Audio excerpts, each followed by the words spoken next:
Hello, everyone. Welcome back to Fusecast, and yeah, we're back from the dead. And I'm Gamer for Fun, and we got a new guest here.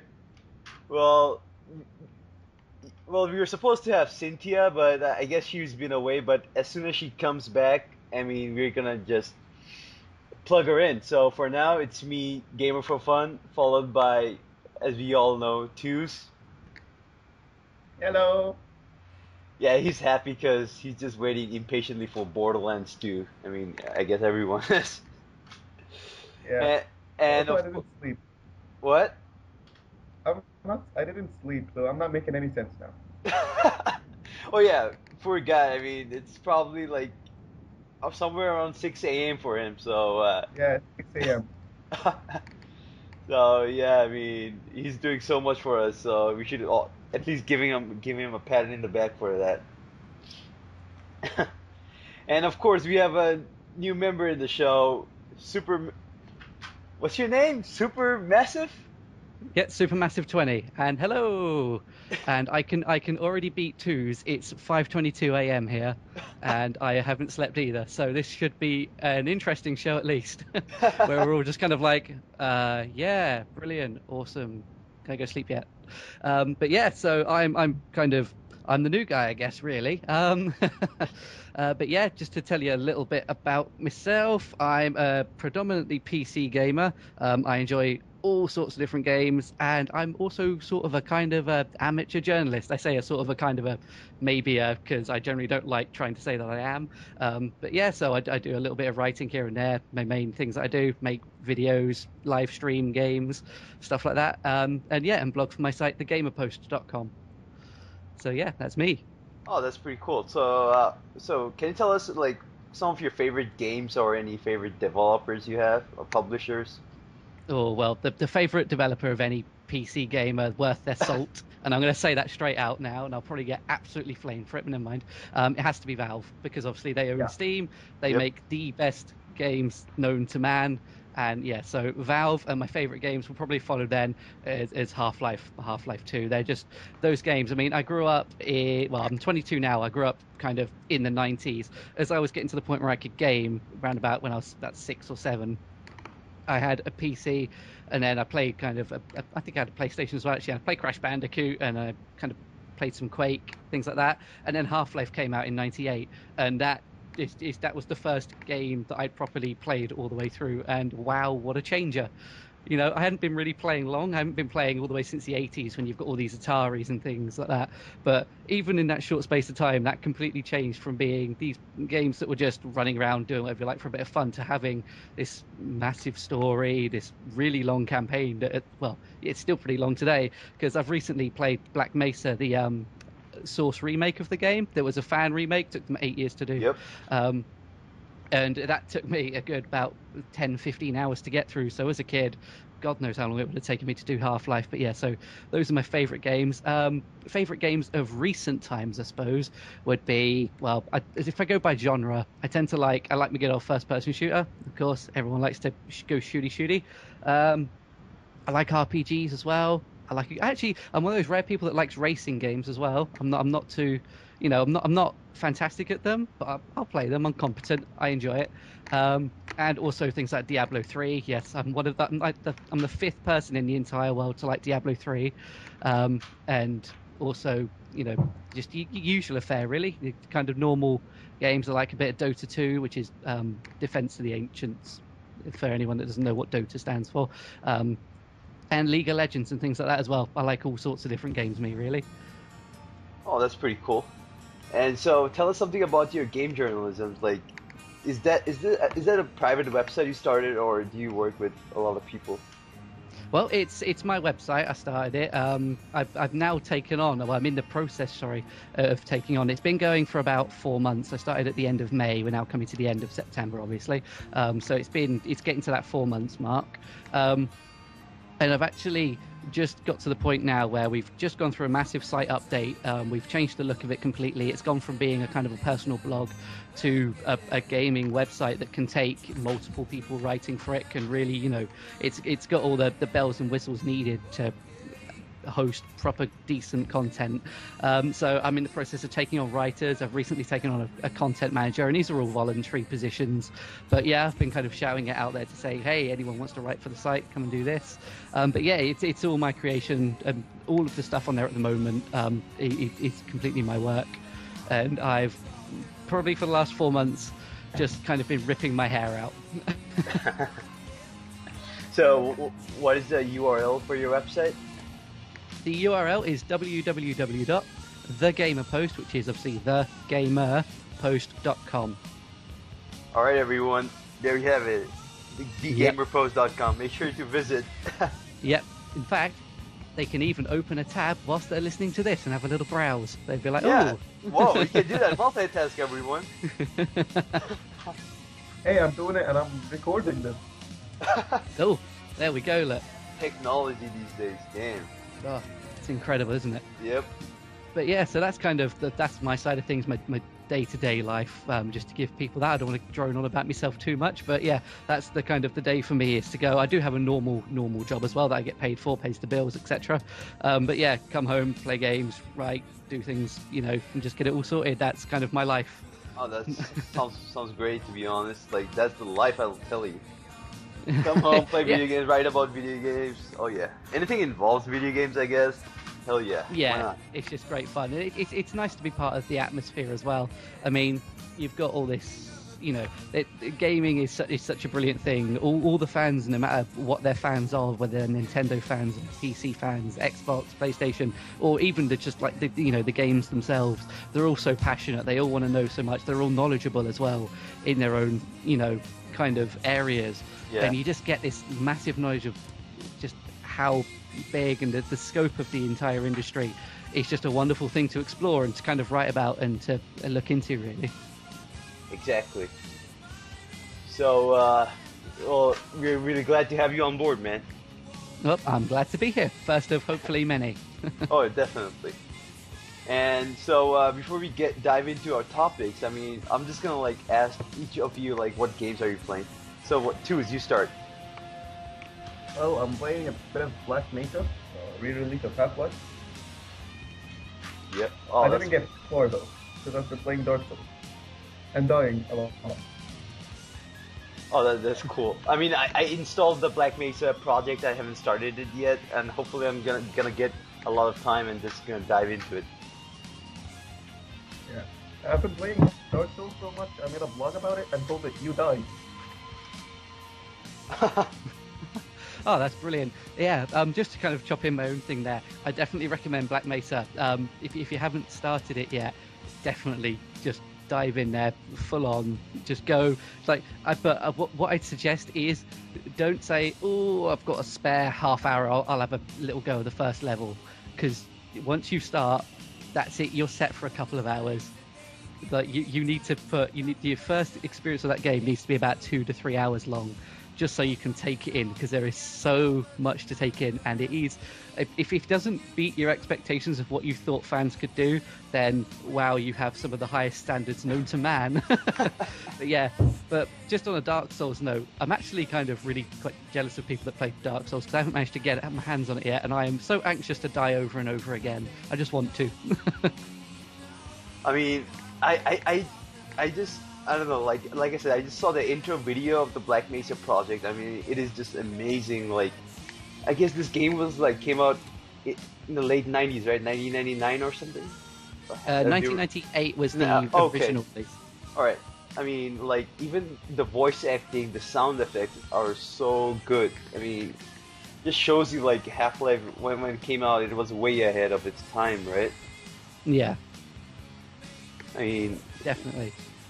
And not to mention that this game is absolutely free, so everyone should play it.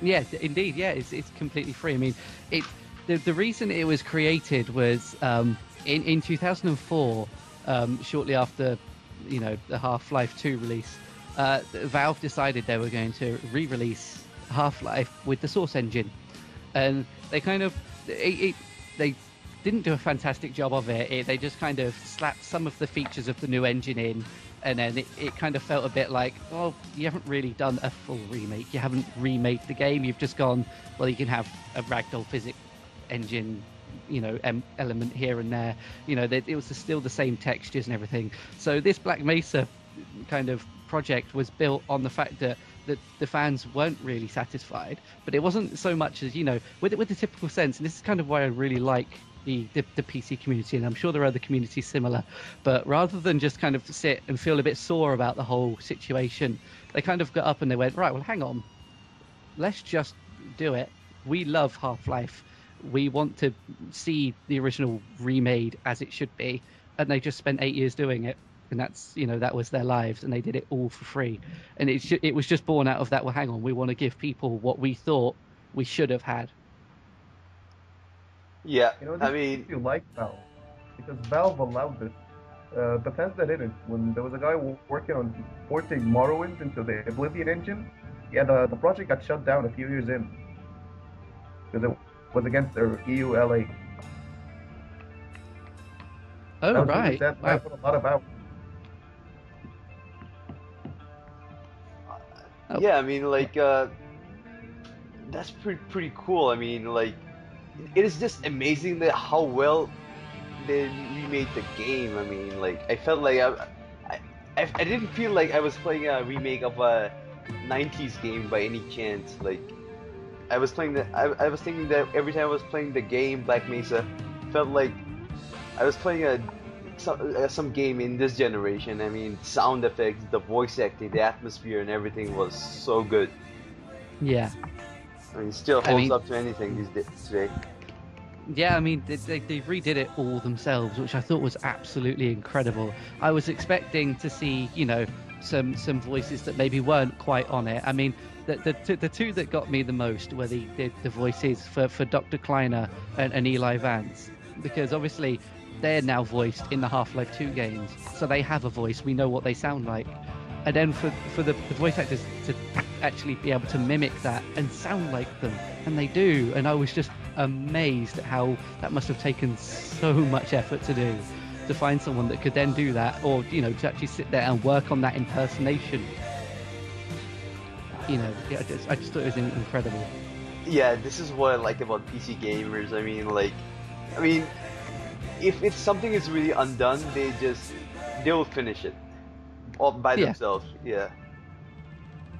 Completely. And something similar happens with the Bethesda community as well. I mean, if you look at the abundance of mods, well, I guess the mod kit was released just 2 months back or 1 month back for Skyrim, and you can already see great mods fixing stuff that should have been fixed by Bethesda, but instead of waiting for the patch, they just, make the patch, make mods to implement those changes. So it's pretty awesome. Yeah, I mean, the game itself released 11th of November. I think the modding tools came in either January or February of this year, maybe even March. But yeah, well, obviously, they had I think there's popular websites like the Skyrim Nexus and things like that that people all went to. They had them way before the mods. 12th of November, they had mods going. See, yeah, but that's just the incredible thing that they can put it out that fast. But I think, wasn't there a recent announcement that it's officially hit 10,000 submissions or something like that? That there's so many actual Skyrim mods now that have been put on the Steam Workshop, and that's just since the Steam Workshop integration. So if you don't count all the ones that came out before the creation kit was released for Skyrim, then we're talking a serious number of mods just to fix and change and adapt and add things to the game, which I think is just incredible. Yeah, I would have never played Oblivion if I didn't have a mod team the leveling system. The leveling system of Oblivion is crazy. I really like the mods. Some of the mods were I don't know. I guess. Well, I used to be a PC gamer back in the day, and I guess the first mod I went for were the graphic mods. Yeah, I think that's with graphics mods and things, that is one of those kind of unwritten rules. I don't think you're alone there. I think everyone does. I know I certainly do. But I think it's one of those things that, because it's a connotation of graphics now. When you say, "Oh yeah, I like my game to look nice," people will automatically assume that therefore you put that as your top priority. Well, it's like, hang on. I just went for that first because I wanted my game to look better than it did now. But then you go in to add the other stuff afterwards. But a lot of people don't tend to say they like graphics anymore, I find. They're just like, oh, well, it's gameplay. And I think that's from some kind of social taboo now within gaming, that if you say you like graphics, it means that you're not looking for anything else out of your games, which I think is a weird thing. But Exactly. I think it exists. I think there is that. I know I certainly sometimes think, well, hang on, I won't let on just quite how good I think this looks, because people will start to assume that that's all I look at. I mean, I don't know. To me, I guess graphics is just as important as any other element like gameplay. I mean, without good graphics, I mean, you're not getting attached to your character. I mean, a proper character models. I mean, if character models are really bad, I mean, you probably won't be attached to that character, no matter how good the voice acting is. I mean, and if you're not attached to your character, I mean, there's a big part of the experience which goes missing, right? Yeah, definitely. And one of the main things I've kind of found as I review games and I go through previews and actually look at kind of games in a different light now, is that you can have the odd game. Like there's a game called it's Thomas Was Alone, and it's an indie game just based on shapes. But the way you connect to these kind of shapes, all these different shapes of characters. So there's like a short square that's yellow that's got a name and a personality, and then like the little rectangle that is Thomas is a little just like a red rectangle. But they all have their really good kind of voicing, and it's really well made. And I think that kind of sums it up for me, that there has to be a certain standard overall. And if you let one side standard slip, like that game's not graphically brilliant, obviously you're not going to connect with a rectangle. If it was just a rectangle, it's just a rectangle to everyone else. But if you bring up, and that's the quality of something else, so if you bring up that voice acting, or if you bring up the story elements, or give someone a good enough reason and write that well enough, then that no longer becomes an issue. But something else has to kind of make that balance. So, if you've got all your elements of gameplay, so you've got your sound, your story, your characters, your gameplay, and your graphics, you've got to have those all balanced. And if one starts to slip, then you need to have another one to make sure it's kind of picking up the slack.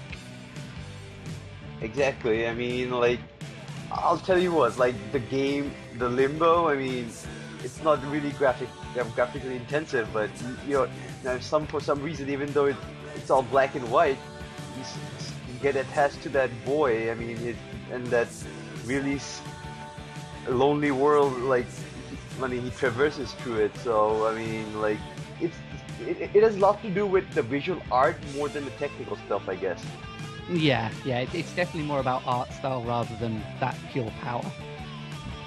Yeah, I mean, like, if you look at something like Crisis, I mean, which is graphically really awesome, but doesn't really do anything with the, I don't know, like the characters or everything, and so you're basically like, you have that sort of like a really average game, like average stories and stuff like that.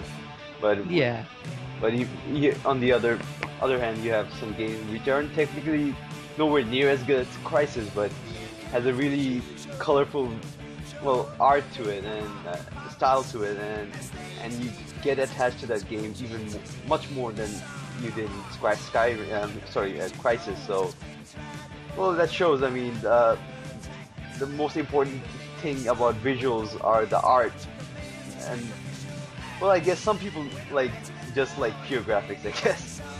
Yeah, I mean, you kind of said it yourself. It's that personality. You can care for, no matter how much you like the kind of power. There's never going to be, this character could have, perfect looking DirectX 11 tessellated wrinkles and a face that looks like proper wrinkles, and they could look like, proper person you should care for, and the old wizard that you just want to, he's had a hard life, he's traveled far, but no matter how much they've done graphically to make him look good, he made his robes look weathered, the textures are perfect, they're high resolution. That's not what makes you care for him. What makes you care for him is the fact that he has those wrinkles, that he has it's the personality of that character. You can do as much kind of graphics work. I always refer to it as graphics and visuals. For graphics, for me, is getting your resolution high. It's getting those textures up to a certain quality.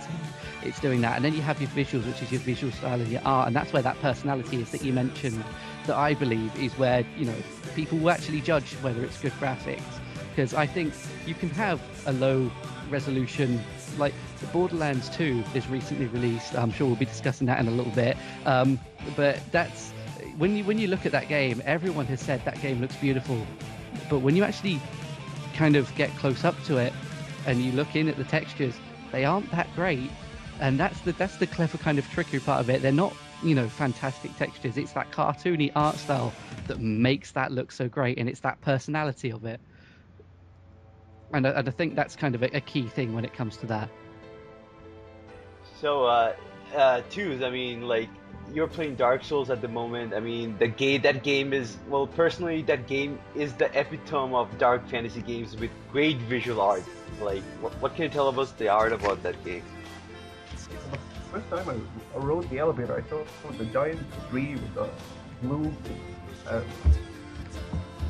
how do you call this? It has a blue aura. That looks amazing. I rode the elevator like 3 times just to see that. When I want to go through the house, yeah, that game, visually, it's amazing. You can easily tell where the enemy is.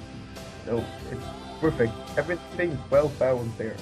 Visually, it's amazing. I mean, and every new area looks different. It's like, I know I'm in a new area just by looking. I don't need that pop up to tell me you're in a new area. I mean, the game, like, sure, I mean, the games is technically isn't nowhere near as great as a lot of other games already out in the market, but from an artistic point of view, I mean, from those dark, really, well, I guess the game has a really good mixture of dark fantasy and high fantasy. So, I mean, if you combine those in a right way, I mean, it really makes something really special and just comes out alive. So sometimes I just find one corner. I mean, it's really hard in Dark Souls because you die every moment, so if you're not really careful. So I just try to find a really isolated place and just admire the beauty. I mean, they seriously did a lot of work with the design and everything. So yeah, I mean, sure, you can have fun just playing games and killing stuff like that, or complete quests. And there's this part of the game where you just just admire everything, like the world you're in and how great it looks, how different it looks, I guess. Yeah, so, but if you try that hard to find an empty corner, you're not killing the enemies. You're doing it wrong. You're just killing everyone. Yeah. Alright, so this is the time where Tokyo Game Show is happening, and well, let's be honest. I mean, is there any interesting happening in the show? Well, it has been a bit of a quiet one. There's been that one big announcement, obviously, of the new super slim PS3 that's been announced. But other than that, it looks like it's the usual set of just that the games were already established. Things like Remember Me and Injustice. Is it Gods? Yeah, Injustice, Gods Among Us, and Lost Planet 3.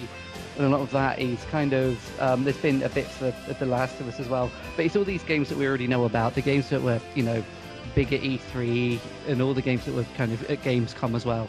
So by the time it gets through to Tokyo Game Show, I think it's more for the Japanese fans. So the Western side has kind of already knows about these games. So I think for them, and the Japanese culture is a lot different, obviously, to Western culture anyway. But I think that that's the reason it may seem a bit quieter for us. But I know that previous kind of Tokyo Game Shows have been a lot they've just had more. But whether it's now settling down a bit, I mean, it could be because it's late into the console's life. I mean, they're clearly not talking next gen yet. but we're getting later. Even if it's 2015, that's only 3 years. We've been in this generation since 2005 now, 2006 for those with PlayStation. So we're getting late into the cycle of the consoles. We're bringing out the best that we can at the moment. And I think it's that time for those few rare, last, brilliant titles. And I think that's why it's kind of quietening down. Yeah, I really noticed something really different from this Tokyo Game Show, because usually in the past few years, there's always at least a couple of game announcements, or from the Japanese devs at least. I don't know, Konami or Kojima Productions or From Software, you name it. Of course, there's Square Enix and stuff like that, but this year they just pretty much showed everything they've already shown at E3 and Gamescom, and perhaps a new trailer showcase the game, but other than that, well, there isn't really much interesting going on in the show. Yeah, you mentioned, you mentioned kind of the Konami and that, and of course they had the Metal Gear Solid 25th anniversary, so they announced their new game then. But had that not been the case, it probably would have been announced, at Tokyo Game Show. It probably would have been announced then. So we'd probably be hearing about Ground Zeroes for the first time at this show had it not been for the 25th anniversary. Yeah. So, Tooz, did anything caught your eye in Tokyo Game Show, or were you blinded like us? I think the other major announcement was that Dragon Dogma was getting a DLC and title update. That's the major thing.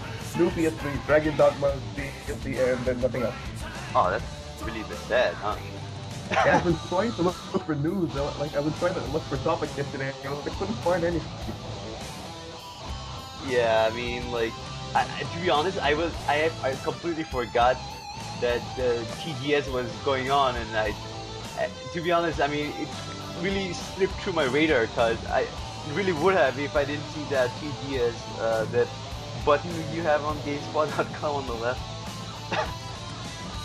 Something sad is that Sony announced the Slim in pre-TGS show. I was like, so they must have something huge for their TGS show, and there was nothing at all. But why didn't they save it for TGS then? Yeah. Speaking of new PS3, alright, I'm gonna first ask Tooz, what do you think? I don't like it. I really just don't like it. It looks ugly. The disc screen is definitely gonna get a lot of dust in it. The original Slim, when it came out, it had lower power consumption, it had less failure rate. This one just has I'm smaller and lighter, and have a bad door. That's it.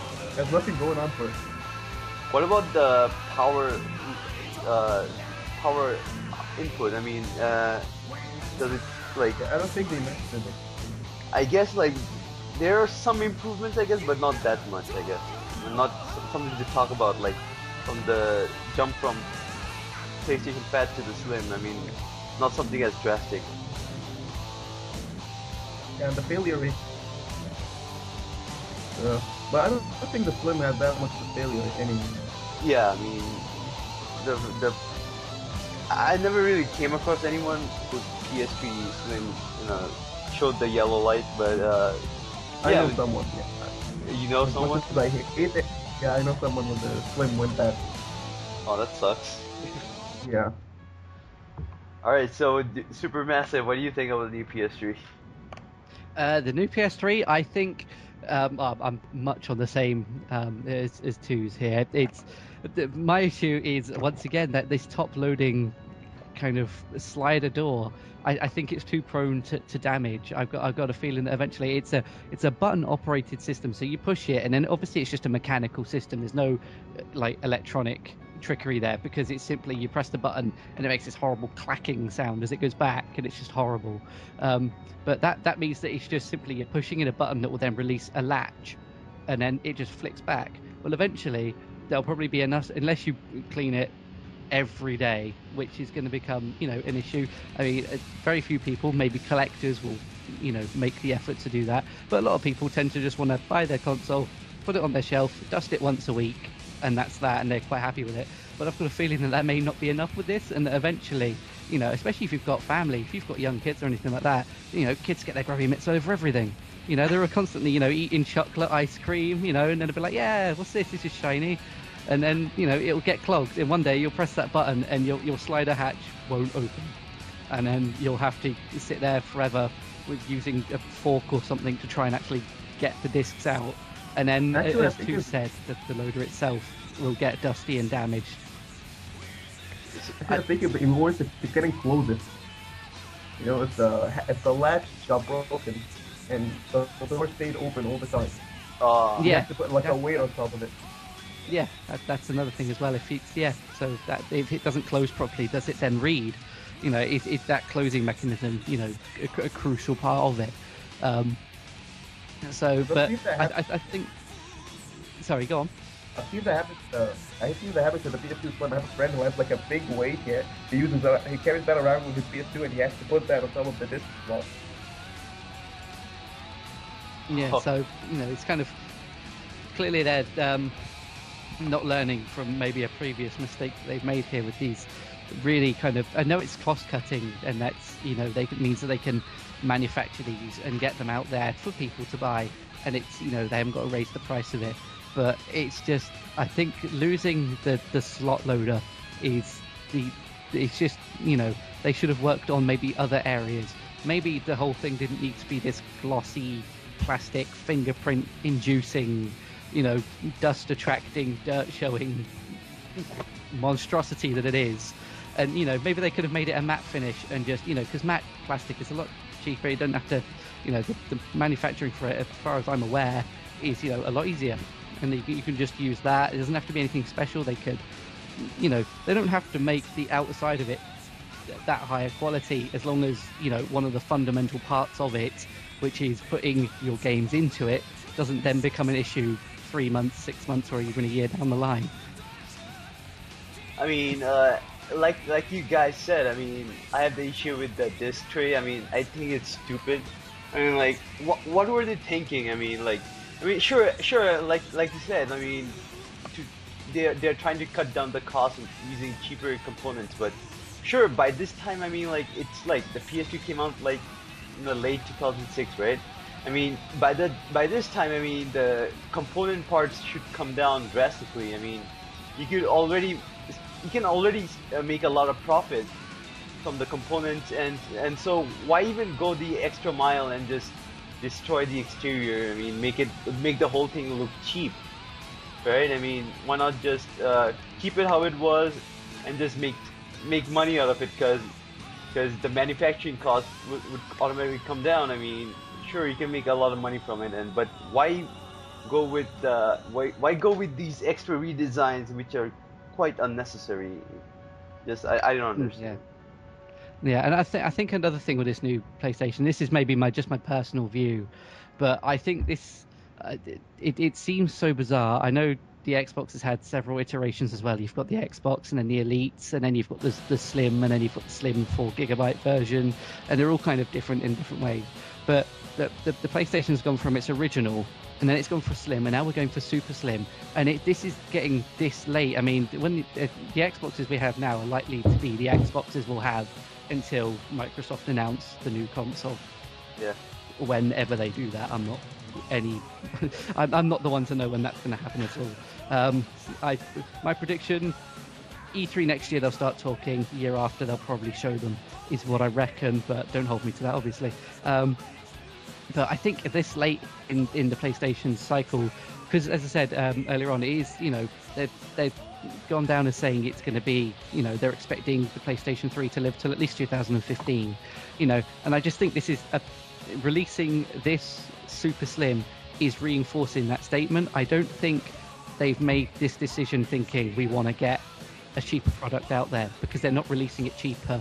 They're just saying, look, we're this behind the PlayStation, we're giving you another model, and this is the difference. This is what we've changed. This is, you know, this is even slimmer, because at the moment I've never known, and this is the thing with consoles, I get having a bigger hard drive, that makes sense. I get, you know, fixing the failures, you know, with the new generation Xbox is they said, look, we've sorted out the issues now. You shouldn't have, so many problems. There obviously will be some.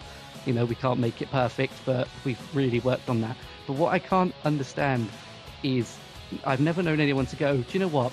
I was sat down in my living room the other day and I noticed just how big my PlayStation is. I really want a smaller one. Exactly. No one's saying this. So why are they releasing this? I think it is simply just to say we're still behind the PlayStation. This is we're not releasing our next generation console yet. We're not ready for it, and we're telling you by releasing this product. That's as I said, it may just be my personal view, but that's the only reasoning I can think behind this. Unless there's obviously there must be marketing strategies and all that I'm just not.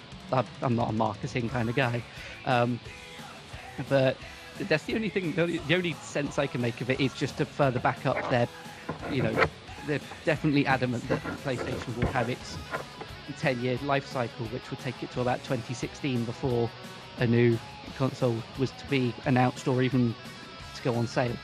Yeah, I mean, you have a good point there. I mean, like, by releasing a console at this stage, I mean, it just reassures the fans that they're behind the PlayStation and don't hold off for PS4 or something like that. So yeah, I mean, PS3 is where all the games are. So yeah, I mean, but I totally get what Sony's trying to do here, but I just don't like their method. I mean, consoles are a big part of the living room entertainment cabinet, right? I mean, it should look good.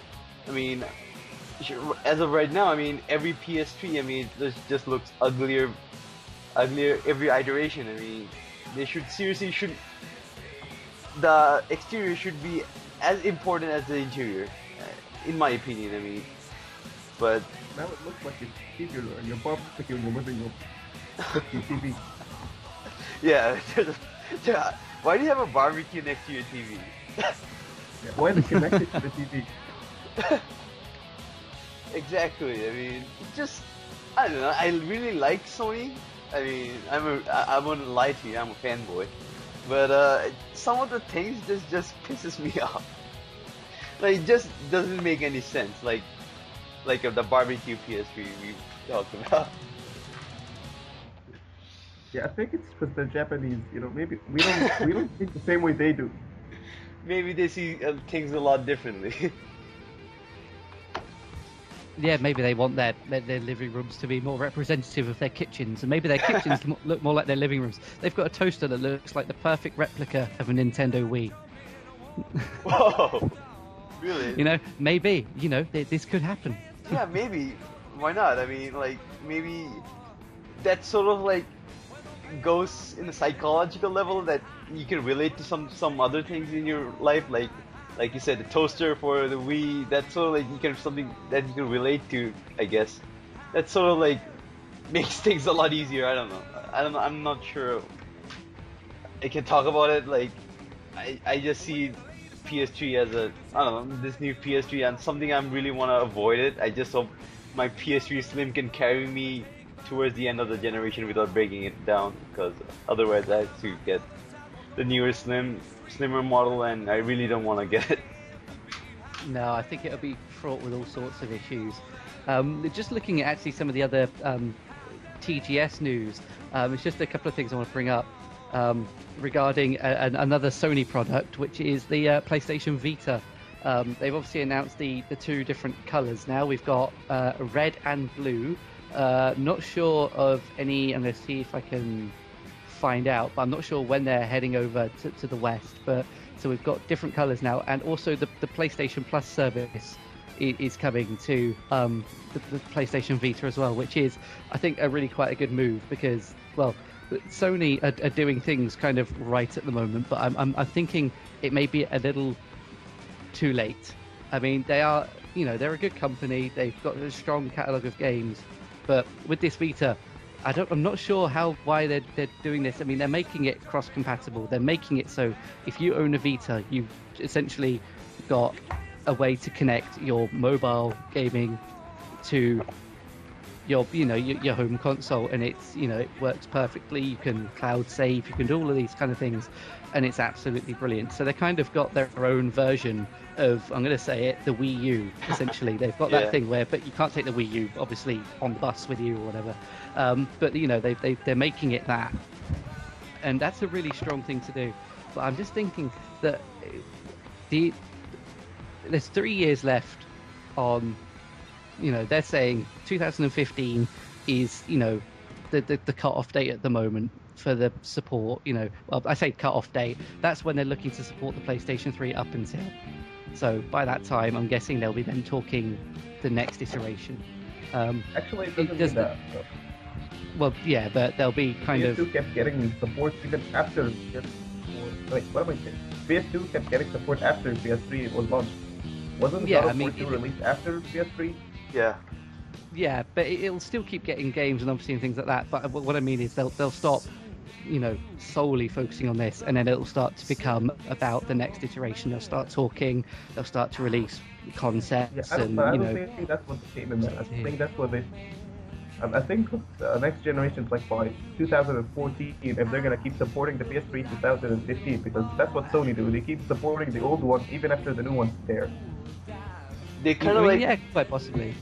They kind of like change the market for the PS3. I mean, right now it is for the core gamers, but by the time the PS4 arrives, they're just gonna like shift the PS3 to a more casual market, I guess, with the lower price tag and everything.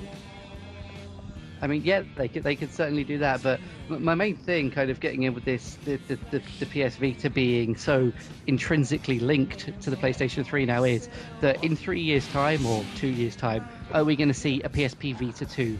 Is this whole push to make the Vita a must-own item for a PlayStation owner, or a PlayStation 3 owner, sorry, is that now saying, in a clever way, well, look, these two systems are really well linked, but when you get our new system, we're also going to have a new handheld to go alongside it, because, I mean, the support will probably transfer across, but at the moment you can do, all sorts of things. At the moment you can cross-play, Little Big Planet's recently released for it, for the Vita, and you can play multiplayer. You can have someone on Little Big Planet 2 on the PlayStation 3, playing with someone that's on the Vita, and that works together. But I don't think that's going to work as the home consoles get their next boot up, because they're going to be running, presumably they'll be running, a lot faster. They'll be running at 60 frames a second. There's going to be a massive leap to make it worthwhile, I'm presuming.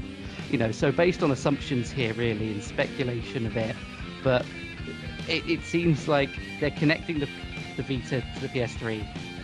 Does that mean that the Vita also has a shelf life? Are we talking an expiry date on the Vita already?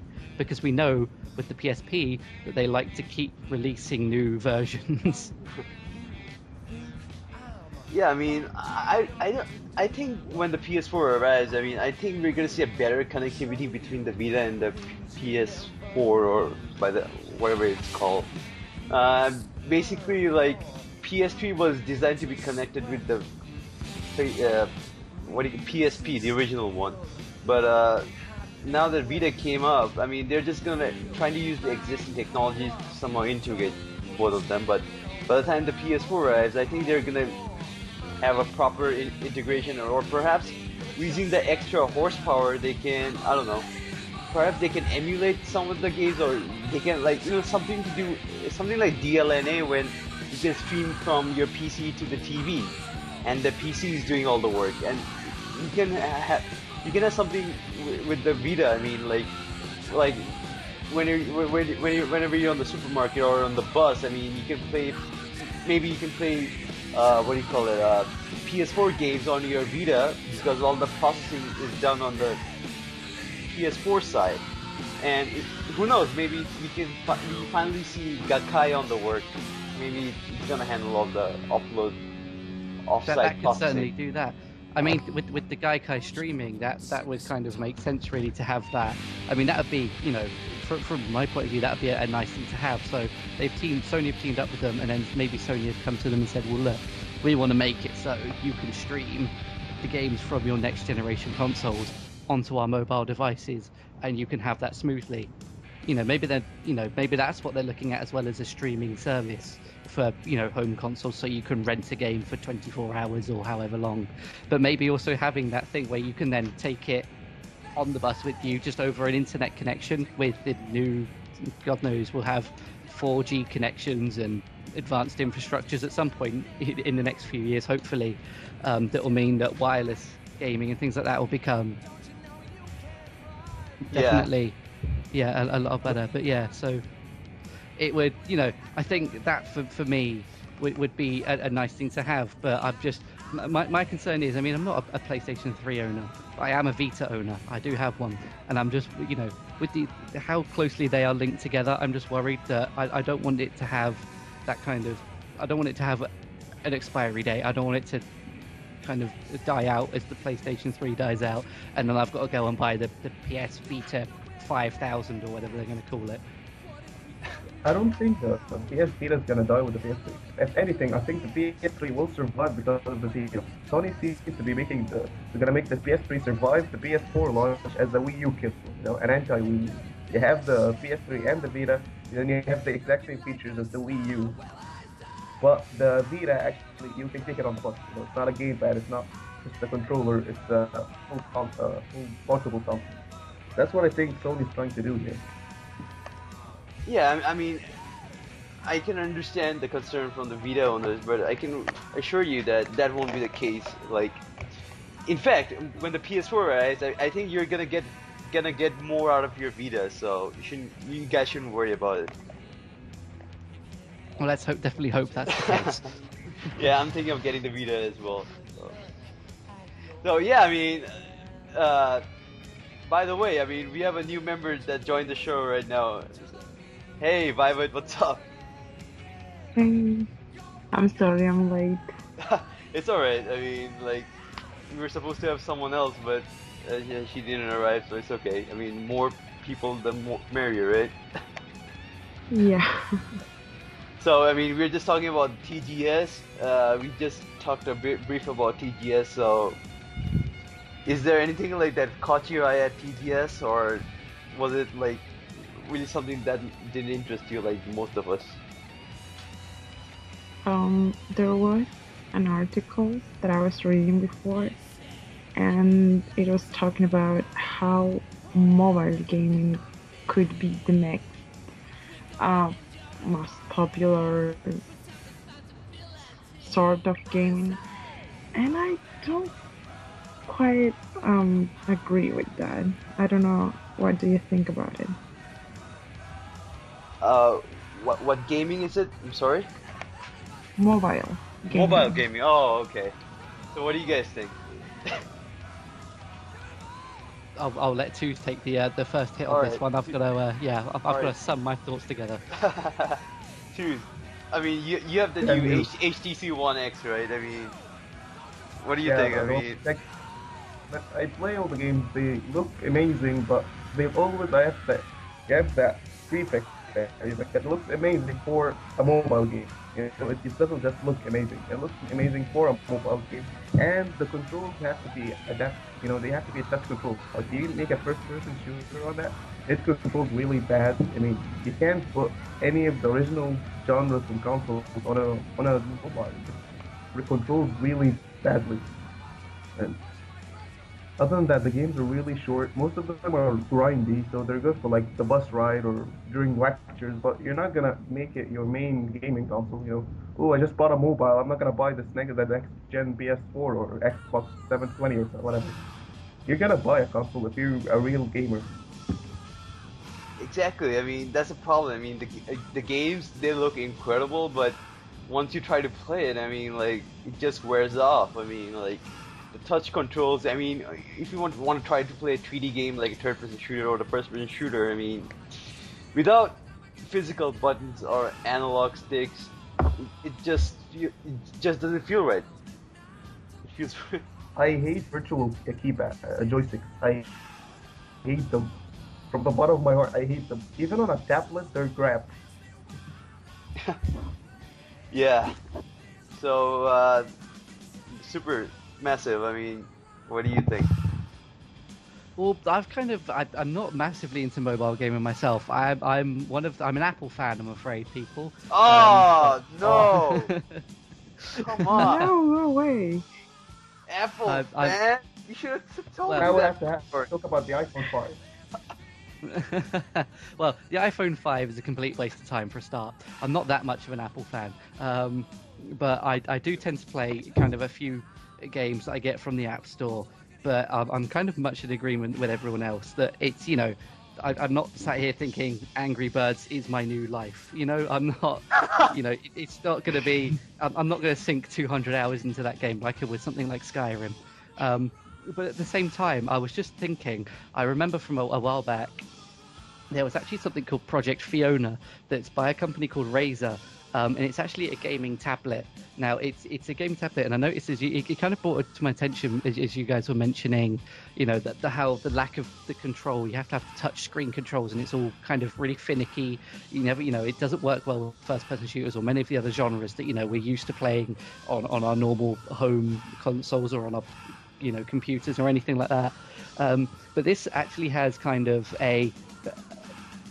it's got, the best way to describe it is the analog side of a PlayStation Move controller, and it has one of those on either side. So you've got two analog sticks, you've got a set of shoulder buttons, and you've got triggers on the opposite side of them, and then in the middle of it, you've obviously got this tablet, which is just it's essentially a gaming computer in tablet form. It's about the same size as an iPad. So it's kind of like that. Well, What? yeah, essentially. It's essentially very similar to one of those, yeah, but it's kind of more aimed at high performance. It can run the same things that, say, a mid-ranged PC could play.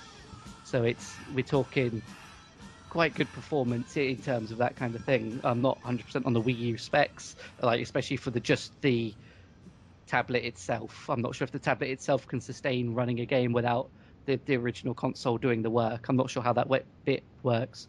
But so for this thing, it's a standalone thing. You just buy it on its own. There's no other parts to it. You just buy this tablet, and it looks like a really kind of a quite good idea. The only thing though is obviously that you've got these now tacked on controllers on the side of it.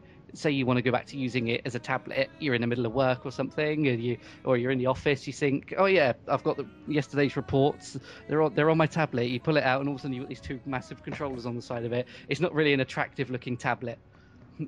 I have a picture of it up here in front of me, and it's not a nice looking thing. It looks like it does actually just look like an iPad with a couple of PlayStation Move controllers stuck on the side. Whoa. So yeah, so it's not an attractive. Yeah, I It's- thought earlier too. Yeah, it's But not an it's not attractive about, looking it's thing. not it's not about the thing itself. I think it's about why are they concentrating on, I don't know, it's something that I don't quite get. I mean, why would you concentrate on a place where you wouldn't really get that much sales or stuff like that? I mean, okay, we're talking about mobile gaming, but what would you get there? I mean, would you sell your games for $1 because of an app store? You couldn't really get earnings over there. I mean, it's not business to me. It doesn't look quite, I don't know. I am a businesswoman, so I know. And it's not business to me. And I don't get it. I mean, I know it's popular and stuff. But what are we talking about? Angry Birds? I don't know. The Steam social or whatever, Facebook gaming. Don't really know. Well, I think that's the main. Oh, sorry. Yeah, go on. I think the way the mobile industry. I mean, what the developers are trying to say is like they can make a lot of money by selling without making a really good game, I guess. Well, without putting a lot of money into their games, they can make a lot of money. So basically, that's the way they make profit. Well, the audience is really big, like you can just, there are a lot of iDevices and Androids and stuff like that, and well, if you like sum it up, I mean, they like really outpaced the core gamers like in a really, really, really big way. So And even if you like sell games for like $1, they can make a lot of profit. So yeah, there's definitely a market there, but that's something I don't want to be a part of though. Me I either. think the companies need to realize they're two different markets. The mobile market and the gaming market. They're not the same market. They're not competing on anyone's time. You know, Yeah. I have both, and Yeah. I do that. I play my mobile when I'm in college or in the bus or something, and I play on my console when I'm home. I don't like, oh, I'm home. I'm gonna go play on my mobile a bit, then go play some Dark Souls. Oh, then can play that. There's no competition. Yep. I mean, I don't know. I personally think that these articles are just a way of grabbing a headline or anything. If anything else, I mean, I don't take it seriously. Like mobile gaming is the future. Blah blah blah blah blah. Yeah, right. No, but it depends. I mean, I have to say, yeah, it could be like it's not competitive, but what about, I don't know, it's supposed that mobile gaming is for when you're going on a trip or something like in between. That's what he said, right? Because you can, when you're home, you can play on your console or PC or whatever, right? Yeah. So, if we're talking about, I don't know, if you're going on a trip and stuff, you could also take your handheld, right? Like I take my PSP when I'm in the bus. But what about if I have this mobile and I have the chance to get a game over there? It could be the same. It works like the same way. But the difference is like my mobile could be cheaper than getting a handheld, like it happens with PS Vita, for example.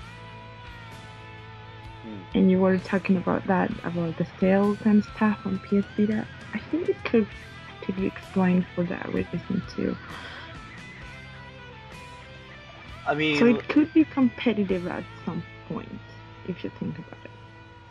yeah, definitely. I mean, like the hardware is like I don't know. I heard that the guys at ARM, I mean, those guys who manufacture most of the smartphone processors, I mean, they are working on a level of graphics chip that is actually better than the 360 chip they use. Like, I'm talking about DirectX 11 level graphics, like as soon as next year on the smartphone. I mean, that's pretty big, right?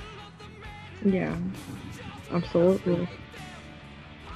But I So, don't know if it's gonna work out. But how about, well, we have to talk about the first attempt that it was this Sony Xperia thing, like with PlayStation. I don't know how bad or good it is, so I can't really tell. But at least in my country, it was really popular. I Mobile. I personally wish like more manufacturers implement hardware gaming pad controls in their smartphones. I mean, sure, these phones are getting slimmer every day. I mean, I'm sure there's a lot of room for them to like add more hardware buttons. I'd take an add-on for my mobile. For my mobile, I'd take an add-on like a controller with place in the middle where I can place my mobile. I would take that because the touch controls are just horrible for some games. Yeah, I mean, you have games that look great, just it doesn't play great because the input sucks. Yeah. Yeah. All right, yeah, I mean, just couple of days back, they also announced the pricing for Wii U. I mean, we have the basic Yeah. Wii U, which costs like $300, which gives you an 8 GB memory and a controller, and you have a premium Wii U, which gives you 32 gigabyte. A game called Nintendo Land, Charging Cradle, and the stand. I mean, so which one of you guys are getting a Wii U this year? I'm not getting it. Super massive. I won't get one this year, and there's a reason for that. And the reason for that is nothing to do with it's nothing that Nintendo's done wrong. I think Nintendo are really kind of clever at releasing their console at current console prices. They're not releasing it higher. They're not saying, hey, have our new console at a higher price than you can buy your Xbox or your PlayStation. They're coming in competitive. They're coming in saying, this is a brand new console. You can have it at the same price that you could have any other console. So essentially, the next time someone's PlayStation goes wrong, maybe that's the third one that's gone wrong, and they're like, well, actually, I've had enough of these things going wrong. What's on the market? And all of a sudden, there's this whole new console that's opened up with these new features, this brilliant new gamepad, which I honestly think is a really good idea. And I'm going to get a bit more onto that, and I'll just quickly touch back on the mobile gaming bit that I wanted to mention just a second. But the problem for me with the pricing is that it costs $299 over there, but it will come over here to England and it will cost £279. Now that is not a reflective conversion at all. We are probably paying about £80 to £90 extra. So for me, that would not mean that it's coming in at current competitive levels. That, that's coming with a huge, it's coming with extra tax and all the sorts. And of course, all the other consoles get taxed as well. But that's the reason I don't own them. It's because simply they cost too much for what they are. I know they're manufactured and made for a lot less and sold for a lot less all around the world. I don't see why I should buy one when there's new consoles coming out in the next few years, at these still really high prices. They should lower the price for Europe. And I know there's a thing where Europe prices, they can't set the recommended retail price can't be set by the company. That's why I'm saying it's not Nintendo's fault. It is simply a European thing, but they need to be able to lower that recommended retail price, so then we can get these consoles that are getting later on in their life, or this new Wii console that's coming in at the competitive price, at the price that it should be, not the price that's still rocketing sky high. Because when the new consoles come out, I can guarantee it will be so damn expensive over here in England to buy one. So yeah, I mean it's gonna be difficult, but that's the reason I'm not getting one this year. I will wait for its first price drop, and then that probably would be the price I'd be happy to buy a new one at. Yeah, I just don't understand. I didn't know that you guys didn't have a fixed retail price. I mean, it always confuses me because you have a game, you have a console in America which costs like $250. I mean, but theoretically that shouldn't that be competitively like about £150 exactly, or somewhere around it, right? But it actually, like, they make a direct conversion. They just convert the dollars to pounds. Like, they convert $250 to £250. I mean, that just doesn't make any sense. Exactly, and it's just, I'm not even, it's completely out of line. It's something that I've never been happy with doing, which is why I'm now back to being a PC kind of guy, because I can buy my own parts, I can save my own money where I want. It ends up costing me in the long run, but this thing will last me as long as I want it to. What about the PC components in Europe? I mean, is it like competitively priced, or they're a little better because okay. You get the online retailers that you can buy from generally price them cheaper, but it's still expensive, and it's still a lot higher. But just to quickly jump into the Wii U, PC and the reason gaming. why I would get one is the controller. Ooh, sorry, go on. I was saying that PC gaming is expensive everywhere anyway, so. But I guess that you would get the same kind of conversion if you get, I don't know, an Alienware thingy, right? It wouldn't be the same. Yeah. So it kind of goes. Yeah. So it's no matter where you're going, it's still it's just converting dollars to pounds. It doesn't. It's not. It would work the same on a car, a house, a computer, a console. It's just a poor conversion because of recommended retail prices that we have. But the reason I would get a Wii U is because I honestly like this new controller and this new idea. And I think sometimes when we say mobile gaming, we do instantly think of our phones and our things that we can take outside. But there is a new type of mobile gaming that I feel is emerging. And all these consoles are actually now bringing it. I mean, Xbox have got the weakest version, I'm afraid, with Smart Glass. And then we've got the Wii U and Sony, where you can actually take your home console around the house. You're still mobile. You can go into the kitchen and play your game. Say you've got, something's on the television. If you've got teenage kids, which is a lot of these are kind of targeted at, or you've got husbands and wives that want to watch the television. You're taking up that time. Usually, you're kicked off for their programs.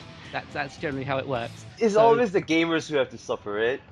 Yeah, but We no always longer. get kicked we out. suffer no more because you just change the channel over and you can use your Wii U screen to carry on playing that game, and that experience you can take, and it's mobile. It is mobile around the house, and I think that is a really nice thing to be able to do, because then it kind of, you don't have to be in that city room. If you want to go, I'm not sure where the reaches of it are, but there could even possibly be the possibility of playing the game in your back garden on a summer's day.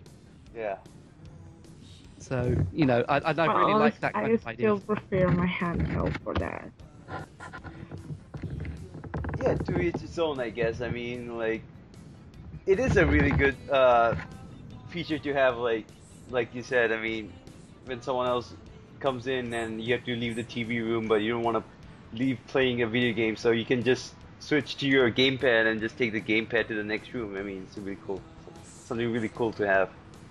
Yeah, so that would be one of the main reasons that that's a really good feature for me. But obviously, I'm just completely at the moment put off by the poor price conversions, because I know what I'm paying is an inflated price for actually what I'm getting.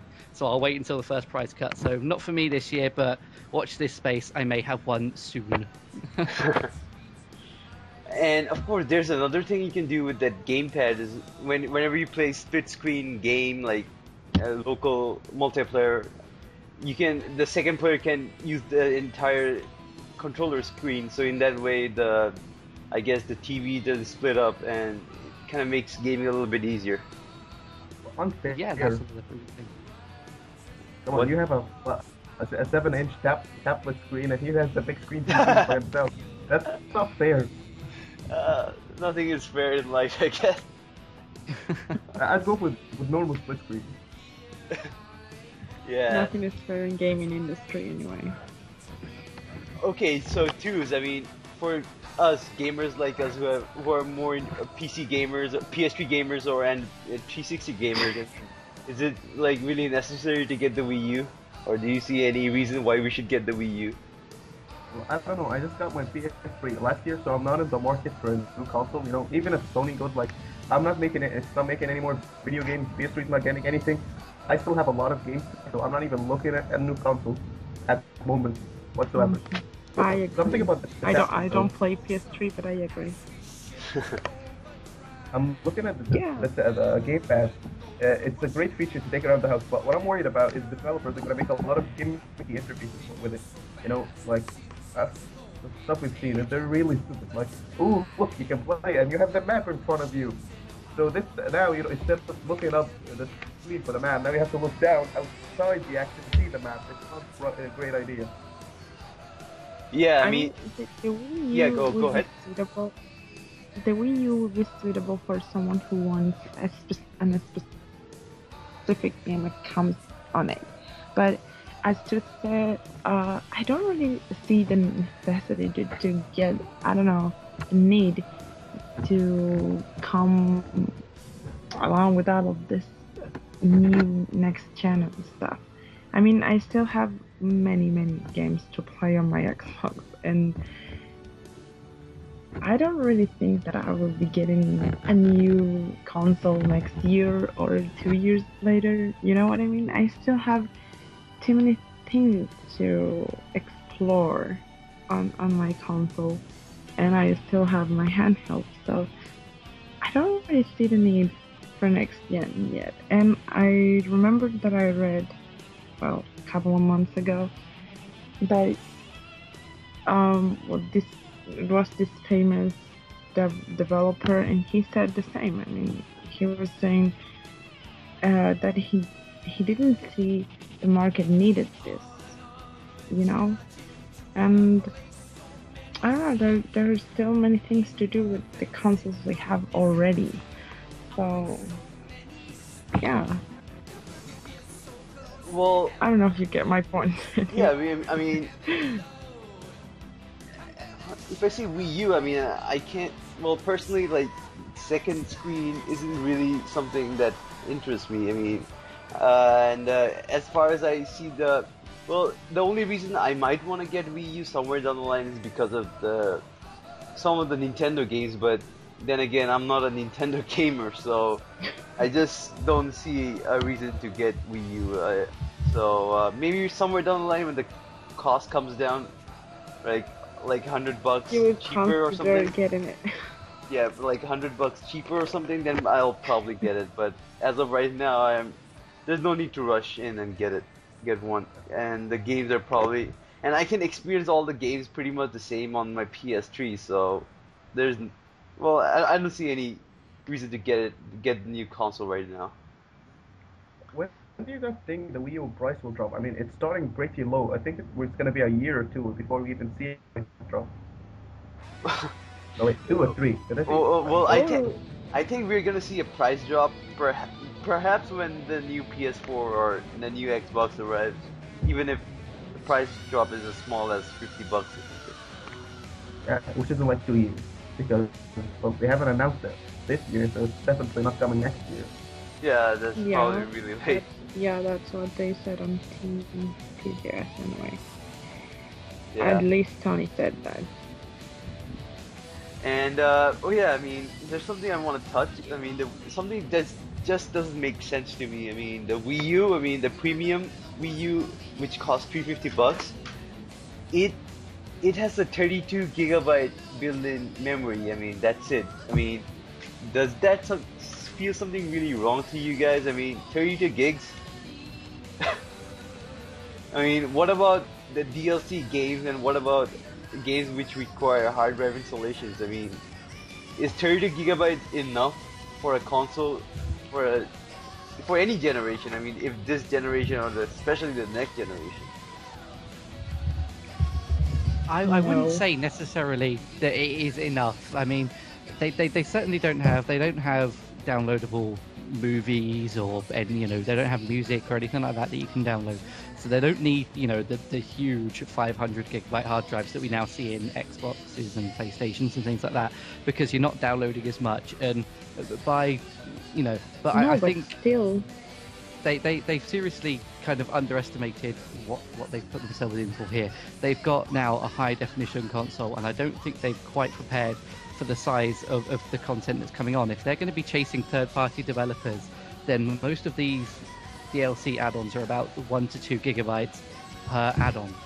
Yeah. And we're only talking small amounts here. We're not talking huge, great, another half of the game has been added. And I think they're kind of maybe not prepared for that. But I know for a fact that you've always been able to buy SD cards and things like that, haven't you? So whether they're thinking that people will still continue. I mean, is there still a possible, I suppose an expansion slot, really, to be able to put in any kind of actual, removable storage for a Wii U? Is their plan simply for you to keep using your memory cards like you would usually use, and then that 32 gig is simply for add-ons and things and patches and other stuff like that? But I think 64 would have been a more reasonable number. Yeah, I mean, like my phone. I mean, I have 64 gigs on my phone, so it kind of feels weird. Yeah, I have like 30 gigabytes on my phone, and that's not enough for my phone. Maybe Yeah. they're going the PS3 route. With the PS3 chip that had like a crappy hard disk, but you could swap it out. Maybe. I don't know. Yeah, I mean, I don't know. I think this is kind of like an oversight, I guess, from Nintendo's part. They should have at least. I'm not sure. Does Nintendo Wii U support any external hard drive? I don't know. I think I read somewhere. I haven't heard about it anyway. But I don't know. Does Nintendo does that anyway? But I don't know. Like 32 gigs. I really don't think that's enough. I think you're gonna need another.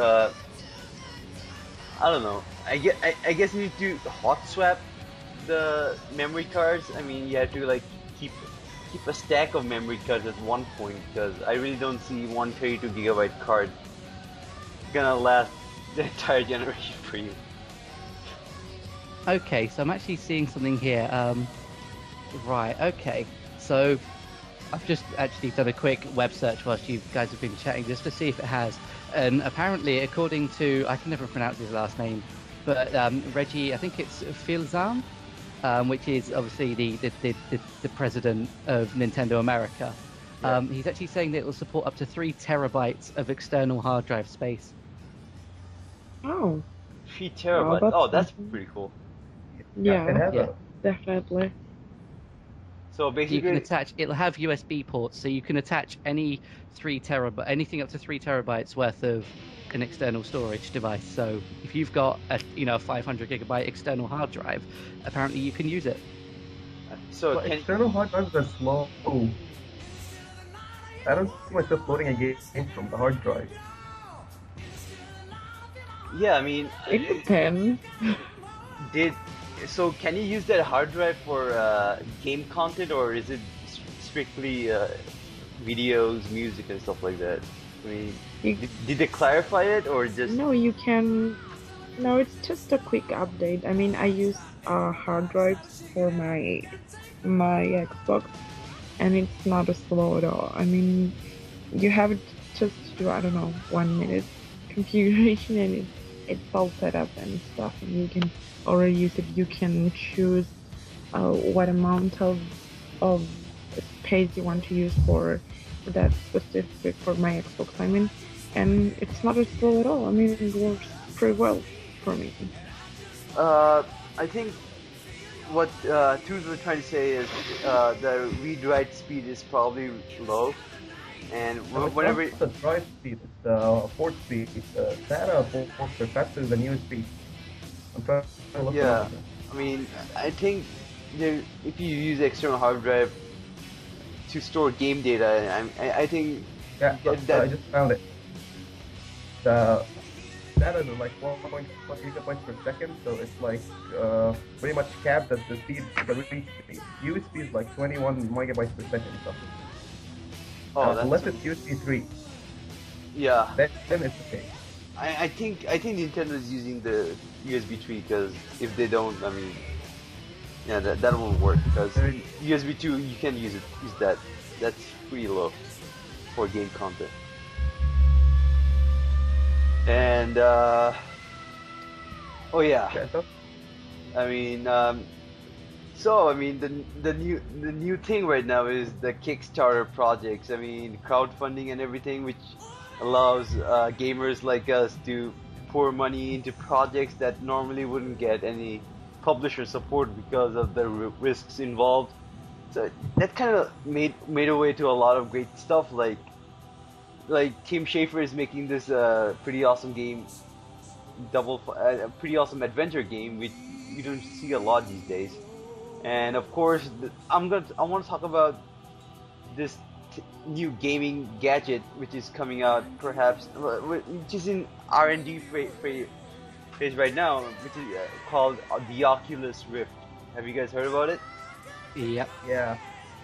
I mean, normally VR headsets, I mean, they have been around for quite some time, but this one, well, you have all the major players in the industry involved, support, like John Carmack from ID Software and id Software, and you have Gabe Newell from Valve Software, and you have many others who are actually backing this thing up, and according to them, with I guess it has a a really good field of view, 170 degrees or something, which is a great improvement over the 60 degrees we had on the regular VR headset. So, and So the regular was 30, and I think you get like 70.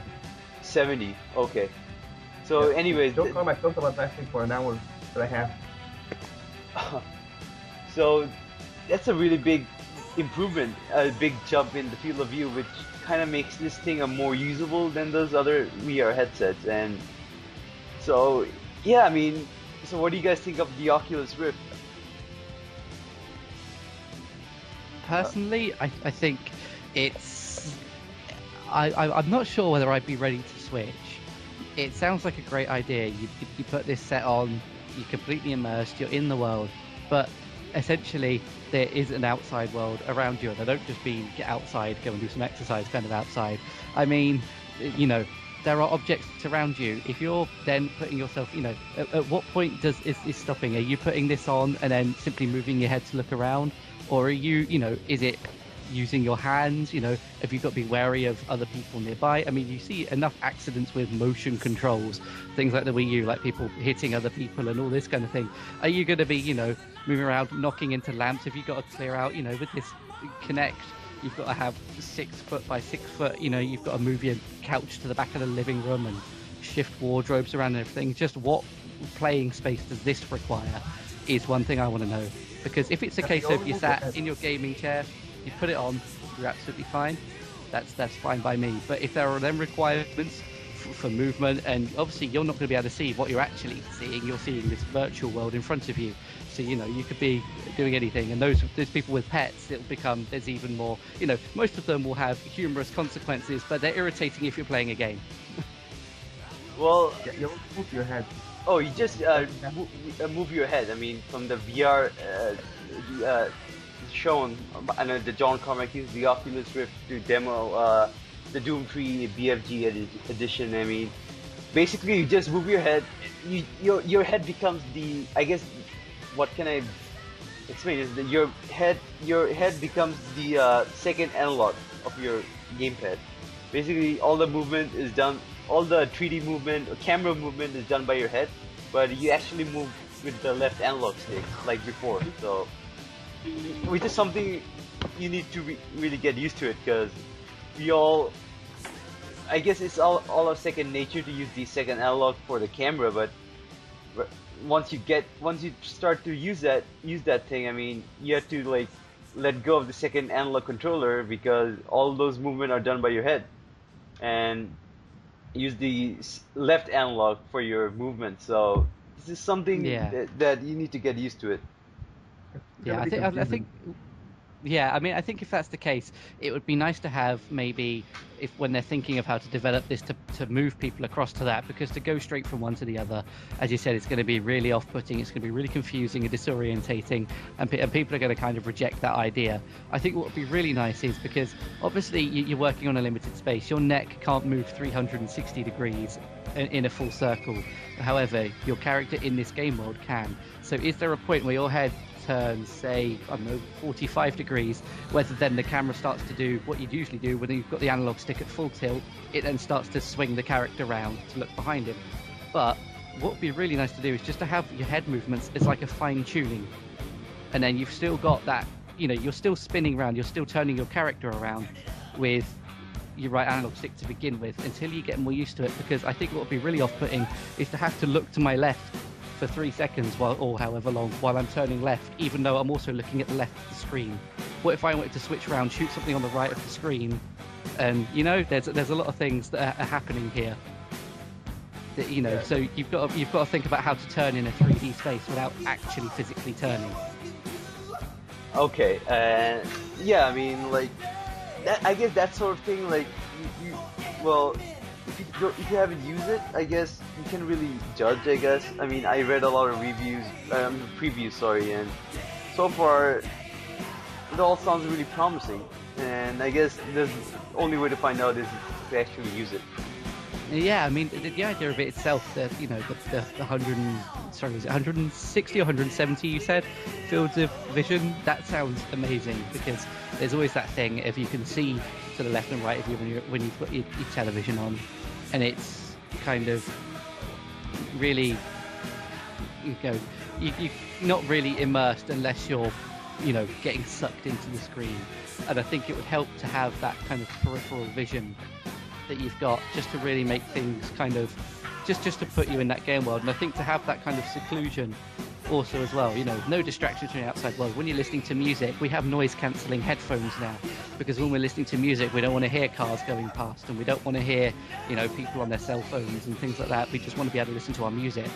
Yeah. And I think, to have kind of vision cancelling headsets, essentially, to not try and use a too bad term there, but I think that's definitely something that, would be quite good. Yeah, I mean, like, the point is, like, with Kickstarter, I mean, you practically open a new venue for small developers, or developers who are actually, like, they want to take risk, want to try something new, but aren't getting the kind of support from the publishers, so we can always like pitch in and help them out and maybe get a great product out of it, like a good game or something like this Oculus Rift. I mean, I heard that during this E3, I mean, a couple of Sony suits just came to the guy who's behind this project and tried it out, and they were quite impressed. So maybe, who knows, maybe we might see something like this on the next PS4. Yeah, I mean, it's certainly something that's a worthwhile venture, at least. Yeah.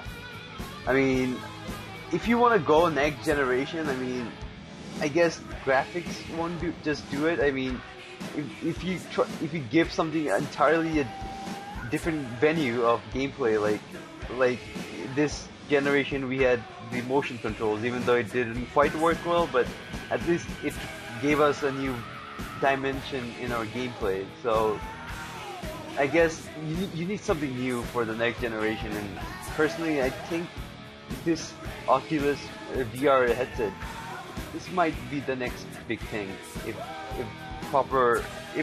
it's done properly. I don't think the Oculus is gonna be like a commercial product anytime soon. I mean, John Carmack was talking about it for like a lot of time, but he said it's not done. There's still a lot of things to be done. I mean, did you see that one he was using? He had duct tape the motion sensors on it. And like the Oculus Rift was done. It was only had the screen part, so the motion sensor part was duct taped on it. And he said they have a lot of problems, like they have motion sickness, they have a lot of stuff. So maybe not next gen, maybe the generation after that. But yeah, why not? It's gonna be cool if it's done.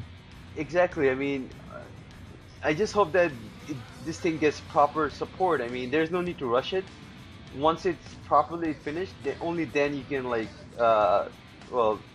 bring this thing to the market. But there's no need to like rush it in and just somehow shoehorn it into video games right now. So, is there like any other Kickstarter project that perhaps that might have interested you guys, or you really like, I don't know, the Double Fine adventure game looks interesting. I mean, so far I think from what I've heard, it is the most I guess it broke the record for the most funds it gathered in the record time. I guess they had this goal for like a couple of $1,000, I mean, or 1 million or something, and they reached that goal within 24 hours. I mean, that's pretty impressive, right? I mean, here you have gamers who are acting like the publishers. I mean, without the restrictions imposed by the publishers, you have the devs with all the money and all the support they would normally need. I mean, which kind of like opens up to a lot of different possibilities in the market. Yeah, I think Kickstarter and Steam Greenlight together just opens up a whole new world of possibilities for indie games. Yeah.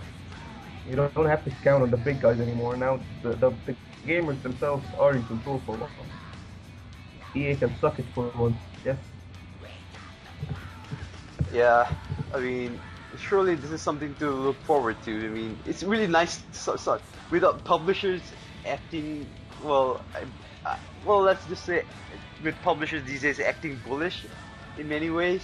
It's really nice that finally we gamers can like put money into stuff we see which holds promise, and hopefully get something really interesting which takes a lot of different type of risks involved. Guys, we forgot the Ouya. Oh yeah. Oh yeah. Oh yeah. I mean, yeah, that is another cool thing. The Android console. I mean, where you can play cell phone quality games on your TV screen. I mean, and it costs a lot less, like $100, I guess somewhere around $100 or something. So like 1/6 the price of my phone. yeah, I mean, it shows you. I mean, like that's really cheap and it's so small. I mean, you can actually hide it inside your pocket, and that's pretty cool. Like Well, it is using phone hardware. yeah. That hardware fits on phones, which you can't hide in your pocket. Yeah, I mean, yeah, it is a cell phone technology, so that's why it's probably really small. Yeah, it's a bit bigger so that they don't have to pay as much. That's why it's cheaper.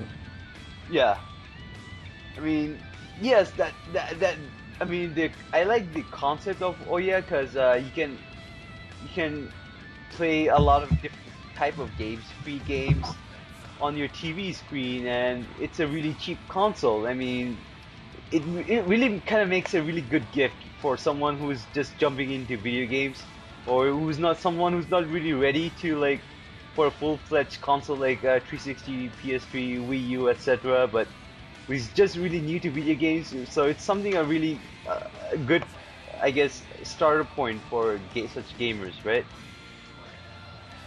My problem with Dewey is people's expectations of it. People that were like said the creators had a poll which games they want to see. Battlefield and Skyrim were high on that list. It's like there's no way on hell they would run on that. Yeah, That thing doesn't even have a GPU. Yeah, I guess they kind of like overdid it with the advertisement. No, actually no. The Ouya people, I saw their work. They were pretty. They said we're gonna run Android games, but they only showed like Ninja Samurai's Revenge and Shogun stuff, which are Android games. They never said we're gonna run full-fledged console games. Yeah. People just heard the word console and went crazy. Yeah, I want to play Battlefield 3 for $100. I want to play Skyrim for $100. If only life was easy as that. Yeah. So, Supermassive, what do you think about the Ouya console? Ouya, what do you call it? I think it's a really good idea to have these kind of mobile games on, the television. But I think the fact that it's that open source, it's that free thing. There are a lot of games at the moment that are, they are free. You download them, you're not paying anything, so you're not essentially losing anything. But they can be potentially damaging. And they need to have, something in place ready for that. There is an easy way to hack an iPhone by getting someone to download an app. You can do that easily. So as long as it doesn't leak out into things like this, if people put out malicious programs, I'm just hoping whatever app store or Android market they use, or however they, whatever distribution they use for the games and that, I just hope they've got a nice bit of tight security in place to stop these malicious attacks that will happen because people get bored. And that's just it's one of the main reasons all of these things happen. But it's, I'm just a little concerned that will happen. But other than that, I think it's a really good idea just to have this really small little console, just plugs into your TV. You can play these, really cool games that everybody knows and loves. You'll definitely see.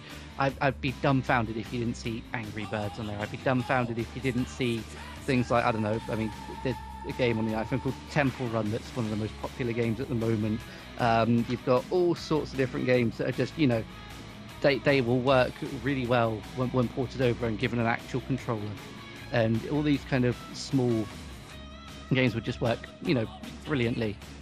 And I think it would be a really good kind of step forward to have that as an option at home now, because these games maybe it also encourage some growth in them as well, because obviously Angry Birds works because you're flinging these birds across, you're using your finger to touch your phone, you pull them back in the little catapult and then off they go and they smash pigs and things. I'm not really that into the game, I just know what it is. But that'll be different once you've got a controller in your hand, because then you're taking away that kind of feeling of being the cause of that destruction. You're just maybe timing something right or using an analog stick to flick, which won't be the same. But it'll also mean that there's maybe a new way to experience it. Maybe the people that make that game will say, well, hang on, this is a really good little thing here. People are playing this on televisions at home. Will make a version of it that will work with a controller, and we'll see new iterations of things we've already seen on our mobiles and things like that. And then all of a sudden, before you know it, you've got a really nice, small, cheap, open source, very secure, because they better make it secure, kind of home console, which I think would be a great idea. So yeah, that's kind of my views on the Ouya. And also, I hate the name. Who called it Ouya? Who named it Ouya? What does it stand for? If it stands for something clever, I can live with it. But if they called it Ouya simply because it's Ouya, then no. I thought it was a working title, but they stuck with it. It's like they're killing it. The controller button are O-U-A, and Ouya. I mean, yeah, I sleepy. Oh. But I just So by the way, I mean, we have someone else joining us. I mean, I'm sure everyone knows her, Synthia from GameSpot. Hi. Hey, Synthia. Hello. hello. Thanks for joining us. I mean, it is really awesome that, I mean, you could join us. I mean, so it shows like we came really far, I guess. Well, thanks for having me. I'm sorry I'm so late. I am having some difficulties putting my daughter to sleep because we're missing Befabled the Dragon, and so it's been a bit of a rough night. It's all right. It's cool. So basically, like we talked about well, TGS, even though nothing really interesting happened. So is there? Yeah, like, what's with that? I mean, yeah, what happened? I mean, what happened at TGS? I mean, usually like every year, I mean, we used to find a lot of great shows. I mean, a lot of great reveals and stuff like that. But this year, it kind of felt empty. I think there's still some to be seen. Maybe they're just holding back a little bit, and then they'll have a grander unveil. I mean, it's not like E3 where they have months of camping before eventually going, okay, so here we are, and we're at E3, and we're going to just sort of shove everything in your guys' face, and then we're going to sort of simmer in everything for the for the rest of the week. I think TGS has more of a build-up atmosphere to it. Maybe is what they're trying to go for. I don't know.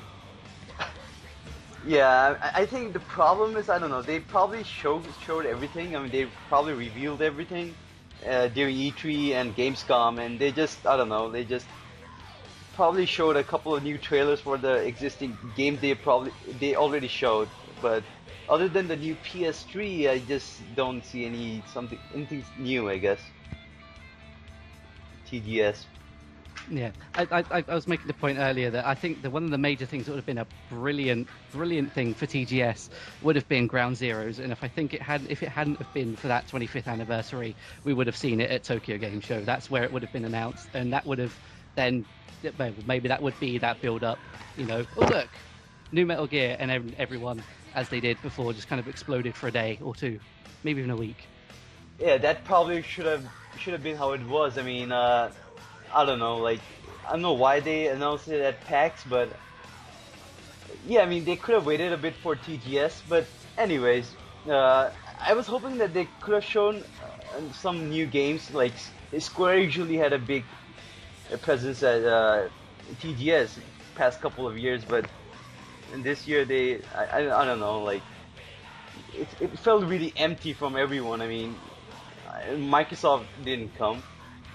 Well, Nintendo, I guess, they didn't show anything new. I guess then again, they already had a couple of events focused on the Well, Nintendo routinely doesn't really do anything during TGS. They usually do their own thing and then sort of hang around. But for the most part, at least last year, I know that Nintendo had nothing to do with TGS. They had a press release going on at the same time, but that was about it.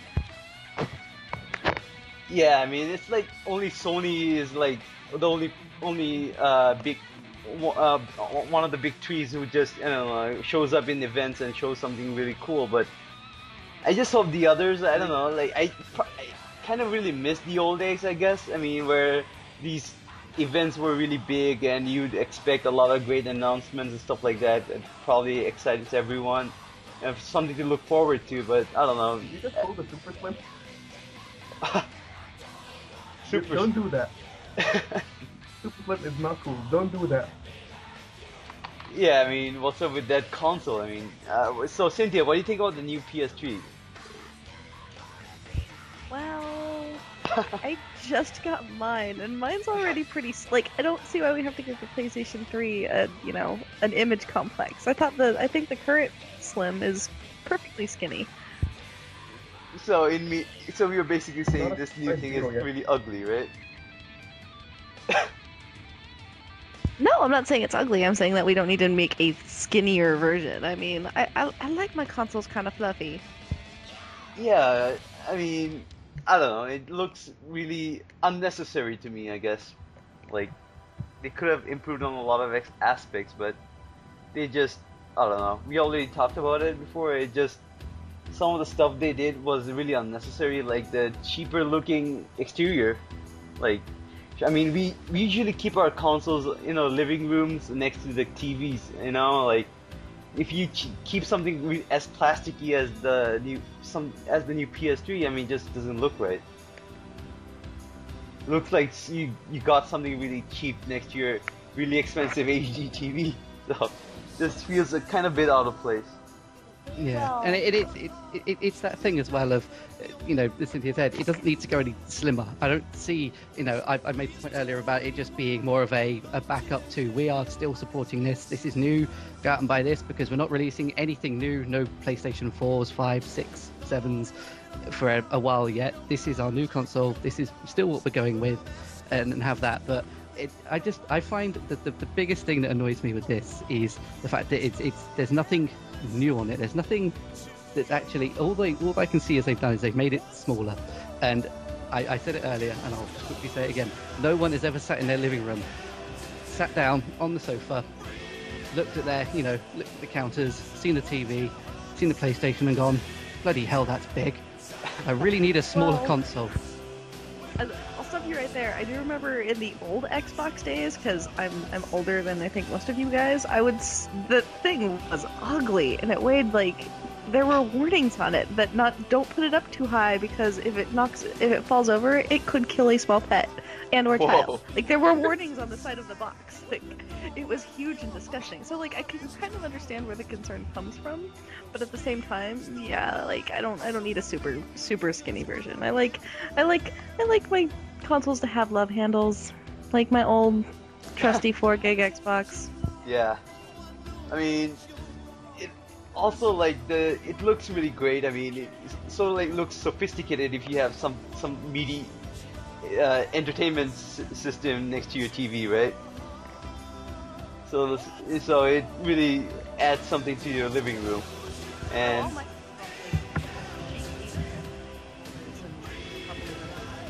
you never actually see anything. oh, so we're like, so do you keep your consoles like at the open, or do you like stack them up in the entertainment cabinet? They're all very chicly arranged, or at least they used to be. Right now they're kind of on display.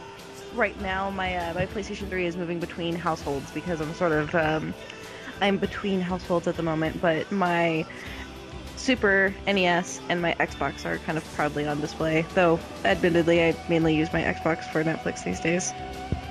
Oh, that's cool. So I can't help it, I have Borderlands on the PlayStation 3, like, stop me up on this. You'll get no love from me. PC's the only way to go. PC. I'm mainly saying that the addictive properties of the Oh yeah. Yeah, I suppose. If you're battling Netflix against Borderlands, then, I'll be right back, Netflix guys. taking the win. yeah, So yeah, if that's what she was getting at, then yeah, I can see that battle. But yeah, and so yeah, I mean, so it's super massive. You got Borderlands too, right? You recently I got have the indeed. So what Yeah, do you think of the game? What I think of the game? Well, I'm let me think. How many hours in? 8 hours in so far, and that is I've only just started coming across some of the kind of advertised content that I've seen. So you know, they've shown us all the new characters throughout all the trailers and things. I've only just come to the first one of those, and other than that, this has all been stuff that, you know, I've seen and heard little bits on, but I haven't really, you know, looked at. And this game looks like it's going to last a hell of a long time. I'm hoping to track it, obviously on my website, as just to how long this game actually is. And I'm going to do plenty of kind of write-ups on this, because Borderlands, the original one for me, I spent God knows how many hours on anyway. It kind of almost an unhealthy amount of hours. So I'll probably do the same with Borderlands 2. But the game itself it's really hard to explain. That it's more of the same but that's the best thing. That's what you want. You don't want like they haven't gone, you know, by changing this, we're changing that. It's, you know, it's stayed as Borderlands, which is great because Borderlands was brilliant. But what they've done is they've just built on everything. So you've got, you know, obviously you've got the double the scope, you've got the 87 bazillion guns, you've got all the new areas, and they're all really nice. But you've also they've just worked on, you know, the smaller details. Like in Borderlands, you were, you know, looting for hours and hours and hours. The game relies on this looting system where you're just picking up new guns, trying to farm to get new weapons to get the best. That's, you know, the people that were really into Borderlands, that's what they spent hours doing. But unfortunately, there were things like the gun models. You would simply get bored of seeing the same thing again and again. All you're looking at is different stat properties, but most of it looked the same. Whereas on this, I very rarely have come across the same thing twice. And it's still early days yet, but I've been through a lot of items since I started. And that's another thing about it as well, is that it's a nice quick opening. You just straight into it, straight done. You know, there's none of this messing around. You don't really have to start using, you know, really rubbish weapons. I mean, obviously you're starting with the lower items, but they don't feel like when you went back to replay again as a different character. And they've kind of done this as well with that badass system they've got. But as you go back to play with a new character, there's that thing of you're coming from, you know, you've completed the game with your old character. They've got really nice weaponry, you know, they're kitted out to the max. You start the new one, it feels like, you know, you're throwing like wet towels at them really, rather than firing bullets. You're like, this isn't doing anything. This isn't half as exciting as the game I was playing 2 minutes ago before I started again. Whereas actually, it doesn't really have that. It's kind of, you get the crazy weapons from the start. Like one of the first weapons I picked up was a gun that fired, it was a machine gun that fired rockets. Whoa. Which is just bonkers. So, you know, there's none of that, oh, we'll ease you into it like they did in Borderlands 1, where, you know, the higher tier weaponry became more and more bizarre. This, it just kind of, from the start, it's just like, right, are you ready for this? This is Borderlands, remember? Have fun. And you just go, okay, and you just roam and do what you like, and you loot and you do all kinds of crazy things. They've reintroduced some of the older enemy classes or enemy types as well, but they look different. They've got new enemy types. And it's, you know, there's still that great Borderlands feel to it. I think that's what made the first one so great, with that kind of really nice, I say nice, it was not really a nice thing, because the game half the time was being rude to the player and being horrible, and they're insulting you, and, you know, there's horrible things being said, and it's generally just that kind of horrible world. But it's just that it has that charm to it, you know, when Claptrap's saying you're still alive, it's just like that kind of surprise that you're like, yes, I'm still bloody alive, what of it? But, you know, you like that. And then when the bandits are shooting you and shouting stupid things, and, you know, you've got all that kind of craziness going on, it's just it brings a great charm to the game that makes you think, actually, I love being in this game, I love playing it, and, you know, and it's really good fun. And they've kept the difficulty, which is the most important thing. I was fearing that they may have made it a little easier, because the first one was hard, and I think a lot of people kind of were put off by that. There's a lot of people that say, oh no, you couldn't play it solo, it wasn't, you know, and therefore I thought a lot of people that maybe bought it thinking they could play it solo maybe wouldn't buy the second one through that same fear. But actually they've kept that difficulty in, and it's still a hard game, which in this day and age is a beautiful thing, I can tell you that. But I'll be doing some write-ups on it. But yeah, overall, cracking game so far. Looks brilliant, plays brilliant. So, Deuce, go ahead. Yeah, which class were you playing as? The class I'm playing as at the moment, I intend to play all of them, but the one I'm playing as at the moment is Siren. So I'm playing as Siren. The new skill trees are really good. The one I'm using at the moment is called it's called the Cataclysm class, which whenever I see Cataclysm, I just think World of Warcraft.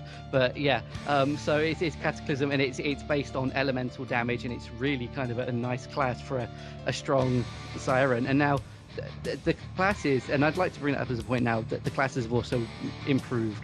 Siren before, in the first game, was a weak class to start off with. Anyone that started off as a Siren felt really underpowered, and then went to going really overpowered.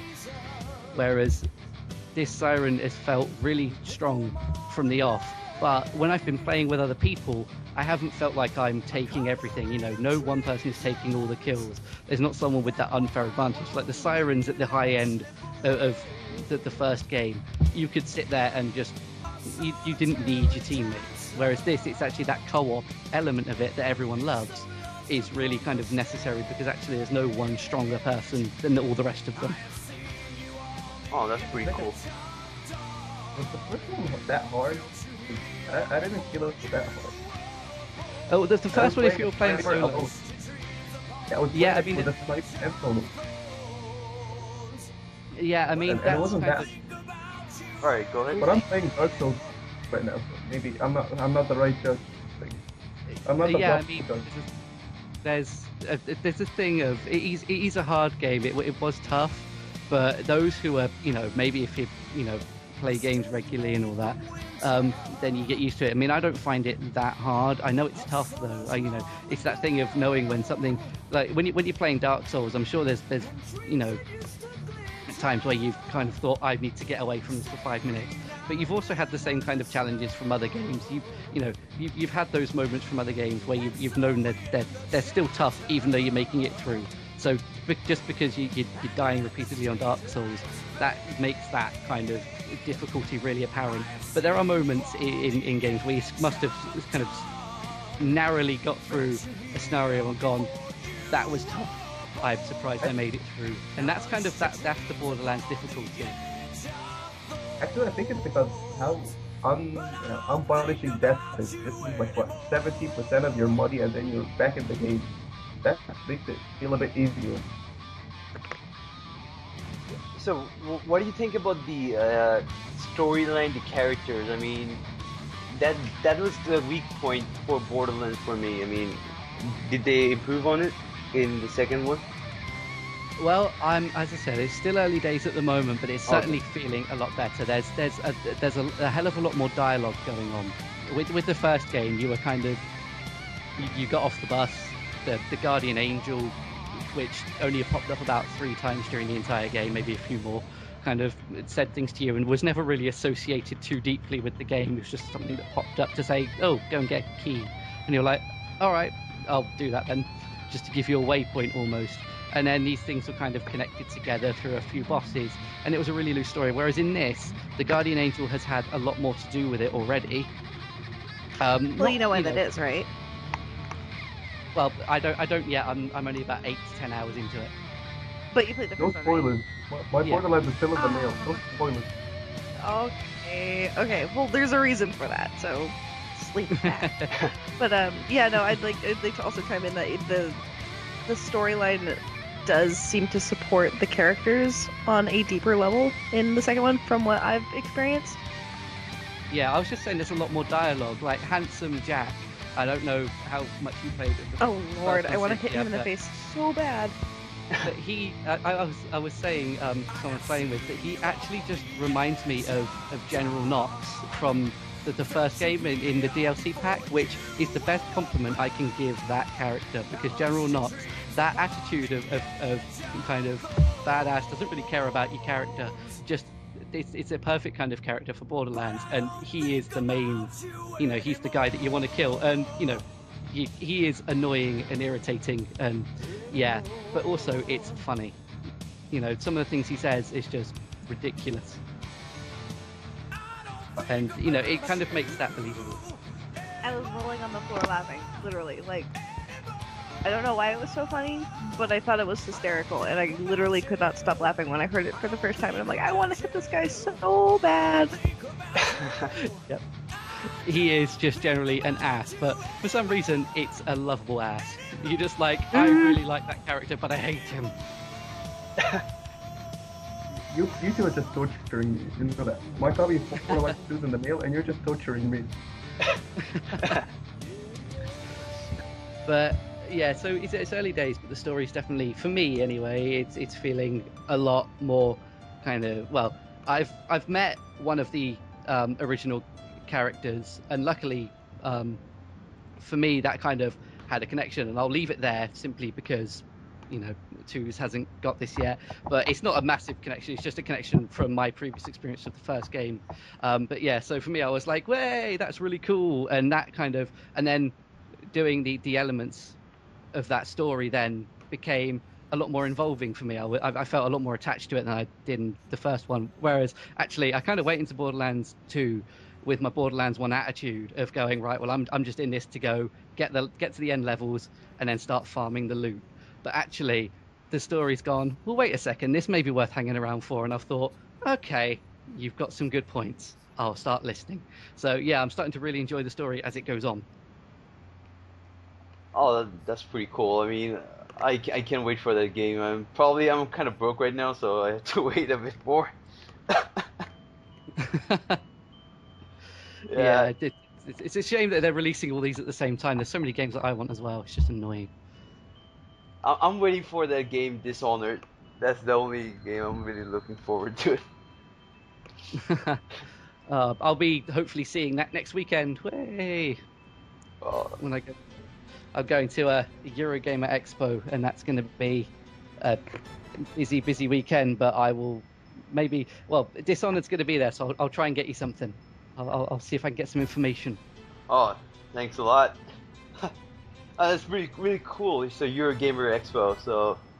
So is it like held by that Eurogamer publication? It is. It's kind of it's their expo, but I think it's mainly they host it, but the expo is open to just about anyone really. So it's not kind of a strictly press event or anything like that. It's open to the general public. Oh, that's cool. But they just host it and say, look, we'll host this. Everyone bring along their games, and we'll make it the best thing in the UK. And it so far is. So it is like the European version of PAX, right? Sort of like I'd probably say it's somewhere around there, yeah. Oh, that's cool. So Synthia, Gunblade from GameSpot, wanted to ask you a question. Actually, two. He wanted to ask, what is your favorite console and why?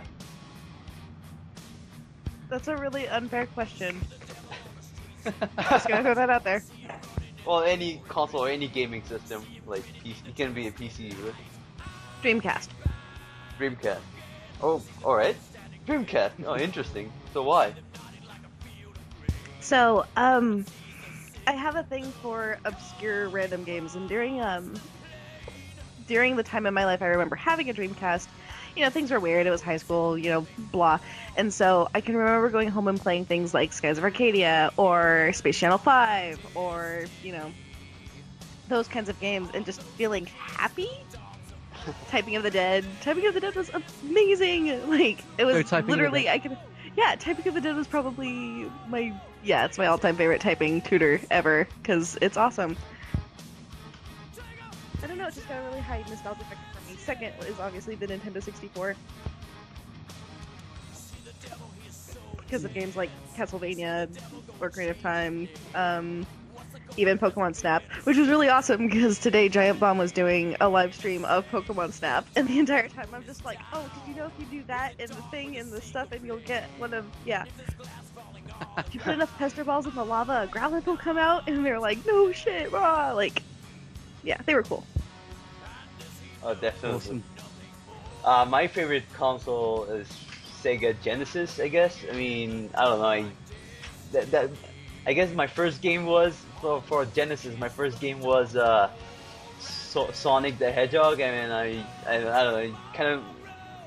I guess I grew up playing Sonic the Hedgehog, and I just have a soft spot for it. And basically, Genesis was the console that got me into gaming, and there were also really cool games like Batman and Robin, the animated series, and Streets of Rage, Bare Knuckles, and stuff like that. So it was a really good console to me. I had a really weird kind of heritage when it comes to consoles and things. Now, I'm a PC gamer primarily, but I've kind of flirted with every console. I found out recently that I actually played the original Nintendo and played Duck Hunt and the very first Super Mario, and then that's where my kind of Nintendo thing, here we go, ended. So no more Nintendo up till date, and maybe Pokemon on the Game Boy at some point. Really? And then, yeah, I know, but I'm thinking of getting a Wii U, so there's time yet. And then I'll give you the reasons for that. Is that I had a PlayStation, and as well as a PC, and then I got a PlayStation 2, and then I got an Xbox, and then I got an Xbox 360, and now I'm thinking maybe it's time to journey back to Nintendo and go full circle. I had an ex-boyfriend that was like that. He was like, I've never played Ocarina of Time. And I'm like, oh, I'm sorry, what? You've never played Ocarina of Time?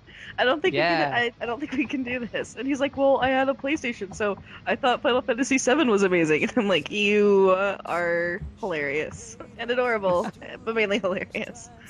And then I promptly sat him down and tried to force him to play Ocarina of Time on the Master Quest edition that came out when Wind Waker came out, because I have that because I'm kind of nerdy and eclectic like that. But he refused to go through it because of the graphics, and I'm like, you're a horrible person. And then, yeah, so. and thus was the end of the time of that relationship. Well, it dragged on for a while longer after that, and he was like, I'm gonna play a Death Knight on World of Warcraft. And I'm like, why am I doing this to myself? Oh god. But yeah, so I'm gonna go back probably to Nintendo at some point, and I do plan on going back through the back catalogue and kind of learning that history, because I've missed out on that part of gaming completely. It started off it turns out that was the first things I'd ever played, but actually it then stopped for some reason. I'm not sure why. I'm not sure why then I didn't play Nintendo games anymore. I remember enjoying them, so I'm gonna go back to it. Oh, that's pretty cool. So, Synthia, what do you think of Wii U? Are you gonna get it this year? Absolutely. Oh, that's cool. Well, So- I do get to write those kinds of things off on my taxes as research, because they are. But more importantly, I am a Nintendo fan. I wouldn't go as far as to say I'm a Nintendo fan girl, but I do have a large, soft, squishy spot in my heart for Nintendo. I mean, my mother played Nintendo when I was younger. I remember her vividly playing Mega Man, and then, I can remember her eventually passing down the NES as she obtained the SNES, and she would play things like Shadowrun addictively. I can very clearly remember in my mind we were allowed to play any game in the household except that. If she had found out that we had even thought about touching the Shadowrun cartridge, there would be hell to pay. My mom was kind of hardcore like that. So that's pretty awesome. So the gaming bloodline runs really strong in you. Yes, we have a very long lineage of gamers in my family. My grandfather is actually a hardcore PC gamer. He enjoys mainly Western or shootery titles. So for example, there's a game called Wanted that was developed, a million years ago, and one of the developers who worked on it, his name's Chris Clyde. He's a really cool dude, who worked on a bunch of the Quake master levels. But anyway, so that's one of his favorite games. It's just really old school and gritty, and it's a Western, and he plays that still religiously because he thinks it's fun. I keep trying to get him to play Red Dead Redemption, but he's still I like my old games. And then my mom plays games still, she's still heavily addicted to Skyrim, and then what else is she playing? I think she's looking forward to Resident Evil 6. I don't know. I haven't really talked to her about it at all. And then my stepdad's into gaming, and my dad's into gaming, and my brother's into gaming, and my stepsister's into gaming, and it's just all of us were a giant gamer. My daughter's I have a gaming family, but none of the games are that cool. My gaming family consists of my granddad plays all of the Lego games. My auntie plays those, just anything. She'll play those CSI or NCIS or whatever the hell it's called games. My uncle's addicted to Call of Duty. I know, right? So I'm the saving grace in my family. So yeah, I have to carry the flag. I have to take it on because they're just doing a poor show as far as I'm concerned. Well, at least they game. I mean, in my family, only me and my cousins play most of the games, and perhaps my little sister. I mean, I'm just trying to get her, convince her. I don't know, she's kind of a bit weird, I guess. I mean, she actually finished Batman Arkham City all by herself, and she's only only 18 years old, and she's really new to gaming, but it's pretty cool. I'm just trying to convince her into gaming slowly. I mean, she's a big Batman fan, so it was really easy for me to convince her to play that game, so. Yeah, I mean, I was kind of really surprised that she was able to finish this well, Arkham City is a bit complicated, well, by most gaming standards, so it was really... I haven't finished it yet. So it was really... Well, it kind of felt really good inside to see your sister finish a game as really hard as Arkham City, or as complicated as Arkham City, so... It's so weird to think of that. Just for me, because like me and my brother used to have competitions to see who would have to do what chores based off of who won in Super Smash Brothers. Like,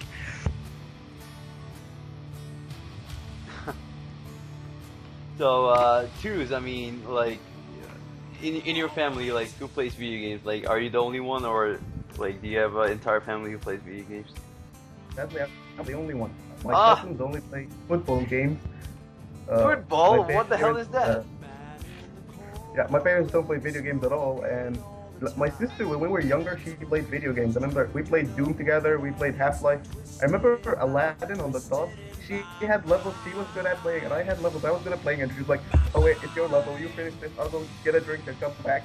We were playing video games, but after Half-Life, she hasn't really played anything. I became the only gamer in the family. Oh, that's sad. Yeah, but at least I have friends who are gamers now. That's pretty cool. So, oh yeah, Synthia, by the way, I mean, it was really great to see GameSpot Japan, I guess, getting a hold of things in the TGS. I mean, you really rarely get to see those guys. I mean, so it just shows how multicultural GameSpot has become, right? yeah, totally. It's one of the things that I look forward to every year during E3 is we all get together, because it's E3, and it's like a giant family reunion, just having like GameSpot EU, GameSpot Asia, GameSpot UK. It's just they're a lot of fun to work with, and yeah, I don't get to actually talk with a lot of them too frequently due to the time differences, but when we do get to hang out, it's a blast. That must be really great. I mean, like, during E3, like, you guys all have this massive gathering, and you know, like, sure, there are lots of like work to be done, you know, like all the video game coverage and stuff like that, but there's also that party where, so like, if you, like you said, a family reunion type thing, so it's pretty awesome. So I guess, like, we are practically at the end of the show, and before we go, I mean, well, Synthia, like, what do you think about Kickstarter? What do I think about Kickstarter as a whole, or like Kickstarter as in like in video games, like we have this things like the Oculus Rift and like a couple of games like Tim Schafer's The Adventure Game, like, which broke all the Kickstarter records. So, what do you think about Kickstarter has for gamers, like does for the industry? So I think it's a double-edged sword. I think right now it seems like a really, really amazing thing, and it's very exciting, and I love seeing things like the Double Fine Studio thing getting funded, and like GamerCon, and like the Shadowrun reboot that I'm super excited for and even kicked into as well. At the same time, I'm sort of wary about the underside of it that we maybe haven't seen yet. Not to say that there necessarily is one, I'm just sort of I'm of the mindset that if something's too good to be true, it probably is. Like, yeah. But as a whole, I think it's great for our community. I think it's great to see people who are passionate about certain types of games getting to see those types of games come into existence by banding together. Excuse me. And showing support. What I really like about this initiative is, like, sure, these days you have publishers who are kind of like, well, let's just say they don't want to take risk, and they're kind of be like, I won't call names, but there are certain big publishers who won't take risk and just churn up sequels every year. But here you have the opportunity for funding the developers directly from the gamers, so it's pretty cool. I mean, kind of like opens up really interesting possibilities for different types of games. So hope to see some innovative games, I don't know, from the Kickstarter hopefully soon. Like, there's this thing called the Oculus Rift, this VR headset. So hopefully, this is something that'll play a big role in the near future. I think my thing with Kickstarter is I have doubts about it, but of a different kind.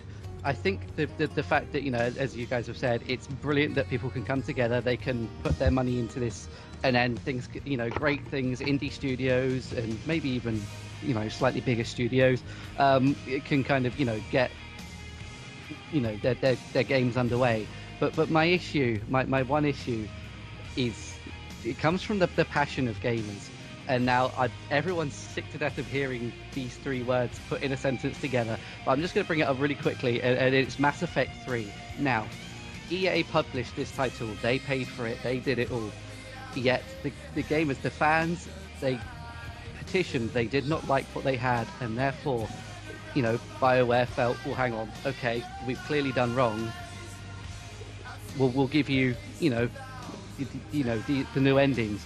But this was done on, these gamers, there were fans that were annoyed because they'd paid for the product, but they didn't actually pay for it to be developed. And I think that takes on a whole new level when if I'm paying for something to be made, what happens if that game that everyone says, oh, this is going to be the best thing ever, it's made 2 million on Kickstarter, it's absolutely fantastic, and then it doesn't come out quite as good as everyone expects it to be. Where's the backlash there? And it's that side of things that I think, oh god, is there going to be some kind of horrible backlash there if something goes wrong, or if a studio goes under, or if something doesn't happen? There's a lot of money there, and these fans have every right to be really annoyed at this stage because they've put money into they've put their money into having this game made, the way it was advertised, the way that it was promised to them in their Kickstarter videos, the campaigns and all of that. And I think there is a small issue there that maybe some people haven't thought of. And I just hope it doesn't get to that stage. So, for example, how NCSoft is closing down City of Heroes. So, let's say, hypothetically speaking, the City of Heroes had been a Kickstarter. What then? Like, when a game like that sunsets, are they going to find some way to maintain the servers? Are they going to hand it over to the community? Like, I don't foresee it being an issue immediately, but I am concerned that eventually it could become a problem, and then legal issues get involved, and then it becomes a giant toxic thing. Yeah. Unless the developer like says stuff in the Kickstarter ad that he didn't even attempt to try, like, completely fake stuff, I don't think the gamers have the right to be angry. I mean, it is an investment after all. You're paying money in something that's still being developed. It's an investment. These stuff either work or don't work. Yeah. But no way in hell people are going to realize that. I think a lot of people. Yeah, I think a lot of people see it as, because the reward tiers mean you get copies of the game, you get T-shirts, posters, whatever. But they see it as, with this Ouya, a lot of people just saw it as, well, I've just bought the new console, not, I've just backed this really cool open source project, I've just bought a new console.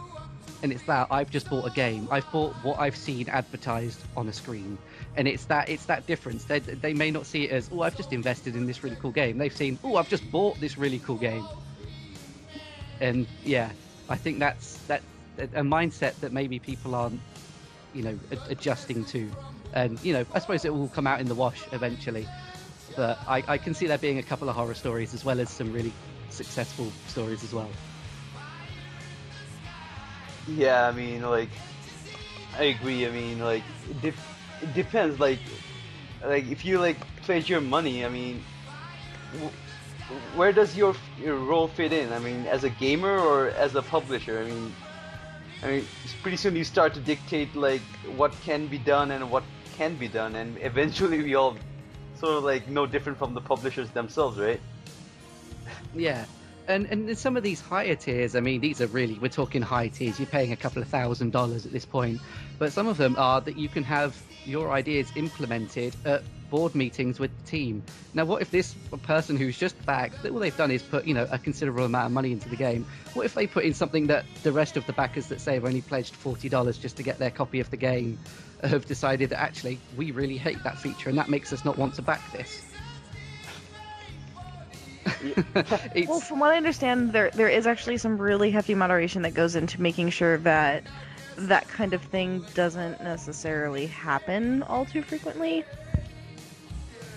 You would hope, definitely hope that there is. No. It's I can almost guarantee that there's at least some form of moderation, because when you're dropping $1,000, there's got to be some type of approval process. It's not just simply I'm going to give you $1,000, because if it's in exchange for $1,000, you get a character that you've drawn into the game. If somebody decides to, I don't know, let's say draw a penis character, I imagine they're going to be like, okay, so this is the character that I want, and the developers would be like, no, you're an ass, keep your $1,000, and we would rather not push a product than take your money. I would hope. Yeah, definitely. Yeah. But I suppose it's just that kind of decisions thing, isn't it, really? I mean, issues like that would be a major problem, but, all it takes is, a wrong ending to make what was actually a great franchise have this horrible, horrible connotation. It takes one little problem to boil out into this horrible thing. And I'm just very wary of that with Kickstarter. Hopefully, we don't have to go through that. I'm sure there's some sort of contingency place to prevent stuff like that from happening. I don't know. I haven't really read all the terms of agreement, but I don't know. I'm sure there's something written there.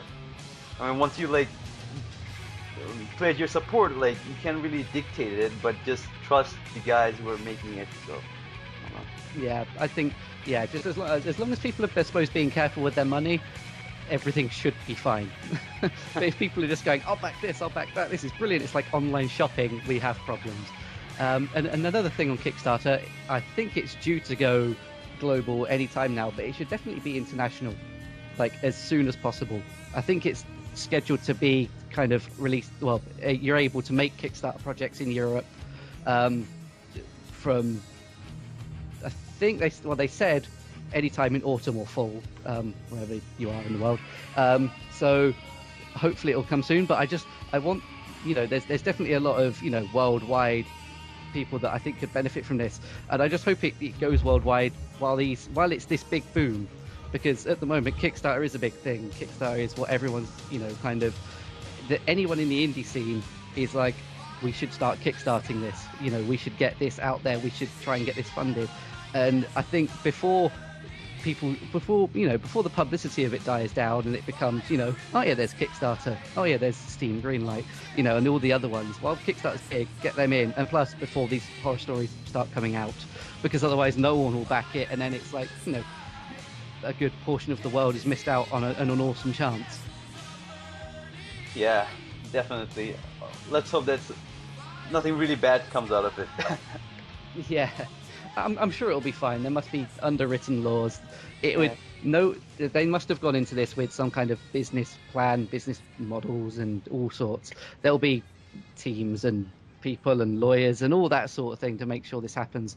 It's just, as I said, it boils down to the passion of the fans. We do get angry when things don't go our way. We've probably all been guilty of it at some point. Yeah. Oh. So, yeah, I mean, basically, we are at the end of the show, and with Borderlands 2, I mean, with Borderlands 2, which signals all the avalanche of great AAA games coming out this year, so I'm just gonna ask each one of you, which games are you guys are looking forward to this year? So, Twos, you start. Okay, Borderlands 2, Dishonored, and Hitman Absolution. Alright, Synthia? I'm gonna have to go with the new Tomb Raider. I'm actually really excited. Typically speaking, I've only been kind of a fan, but I'm really enjoying what she looks like as far as her current, reboot is concerned. I would say BioShock Infinite, but as we all know, that's not coming out till 2013, which makes me cry. Yeah, boo. But they're making it. They're kind of making it a decent final product. So respect, yeah. But boo. So, Supermassive, dude, what are you looking forward to? Yeah, you ready for this? Right, here we go. Assassin's Creed 3, Company of Heroes 2, I think, actually no, sorry, not Company of Heroes 2, that's not releasing this year. Let's see, so, F1 2012, which is recently released, Far Cry 3, Let me think. Where are the other ones coming down? I may. I can borrow an Xbox for Halo 4. May look into it. Let me think. Little Big Planet for Vita. Not Medal of Honor Warfighter. Let me see. Any others? So I'm just going through a whole list of games here. I think that's probably about it, actually. So yeah, probably those ones. But there's a bunch others as well that I've been meaning to pick up. Like Torchlight 2 came out recently. I want to get that. And then there's just a bunch of other things. Like I'm going to start catching up now on the beginning of the year that I missed. So there's a bunch of games, but the ones towards the end of the year, definitely kind of the highlights for me, Assassin's Creed 3, and then probably Far Cry 3 as well, because that's looking awesome. Yeah, Far Cry 3 is looking great. And as for me, I guess I have to go for Dishonored. I mean, sure, that game I was really looking forward to that game for from the last year, but the more I see it, the more I'm interested in this game, and it just reminds me so much of, so much of Half-Life, I guess, in a way, because I guess the art director is pretty much the same as... Yeah, the art director is the same. Yeah, I mean, the guy who's designed the Half-Life 2 City 17 art, I mean, same guys behind this game, and you can really see his work. I mean, similarities in... The Soul Boys, the guys on... Walkies, I don't know what they're called, but they look like the Striders from Half-Life. Yeah, exactly. and the entire city, I mean, with the Eastern European, I guess, I don't know, those designs are just, there. I mean, so yeah, I mean, from a designing point of view, and also the gameplay point of view, I mean, Dishonored, I mean, I really like games which you can accomplish without shooting. I guess you can be as much creative as you can, as much freedom as you can. I mean, I love those type of games, so I guess Dishonored fits the bill perfectly. Hitman with supernatural powers. Exactly. And which gives you a great venue of gameplay systems, and so that's a game I'm really looking forward to. And I guess Assassin's Creed is also in the list. It looks great, and I especially love the naval combat thing. I'm not really sure how much freedom are you given on the sea, but it looks great. And I guess there's Hitman. I mean, hopefully that game will also be great. So yeah, these three games that I'm really looking forward to this year. The naval missions are only for 2 in-game missions. Oh, I mean, I heard that there are a couple of side missions where you can play. I don't know. There's 2 hours of extra content in naval battles and 2 main missions. 2 hours, that's pretty big. Yeah. That's pretty cool. Most importantly, is Assassin's Creed 3 the first of the bow-related games? Does Tomb Raider come out before it or after it? Because I'm going to compare bows. There's so many coming out, I may as well do bow comparison. Yeah. I think Assassin's Creed 3 is the first of the bows, isn't it? Yep. I think. I think so. Yeah. Yeah, so... It kind of goes to show that every E3 there is that theme. I mean, I guess... Actually, it was please. Well, 2 years ago, when Modern Warfare 2 came out, I mean, the snow was the big thing. I mean, you had Uncharted 2 with the snow levels, and you have Modern Combat 2 with the snow levels, and snow was the big thing. And now, this year's E3 showed us that the bow and arrow is the next big thing, You have Tomb Raider, you have even Crysis with bow and arrow.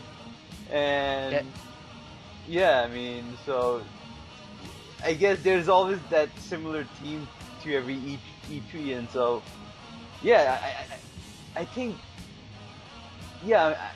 well, which is the first game with the bow and arrow? Yeah, Assassin's Creed 3.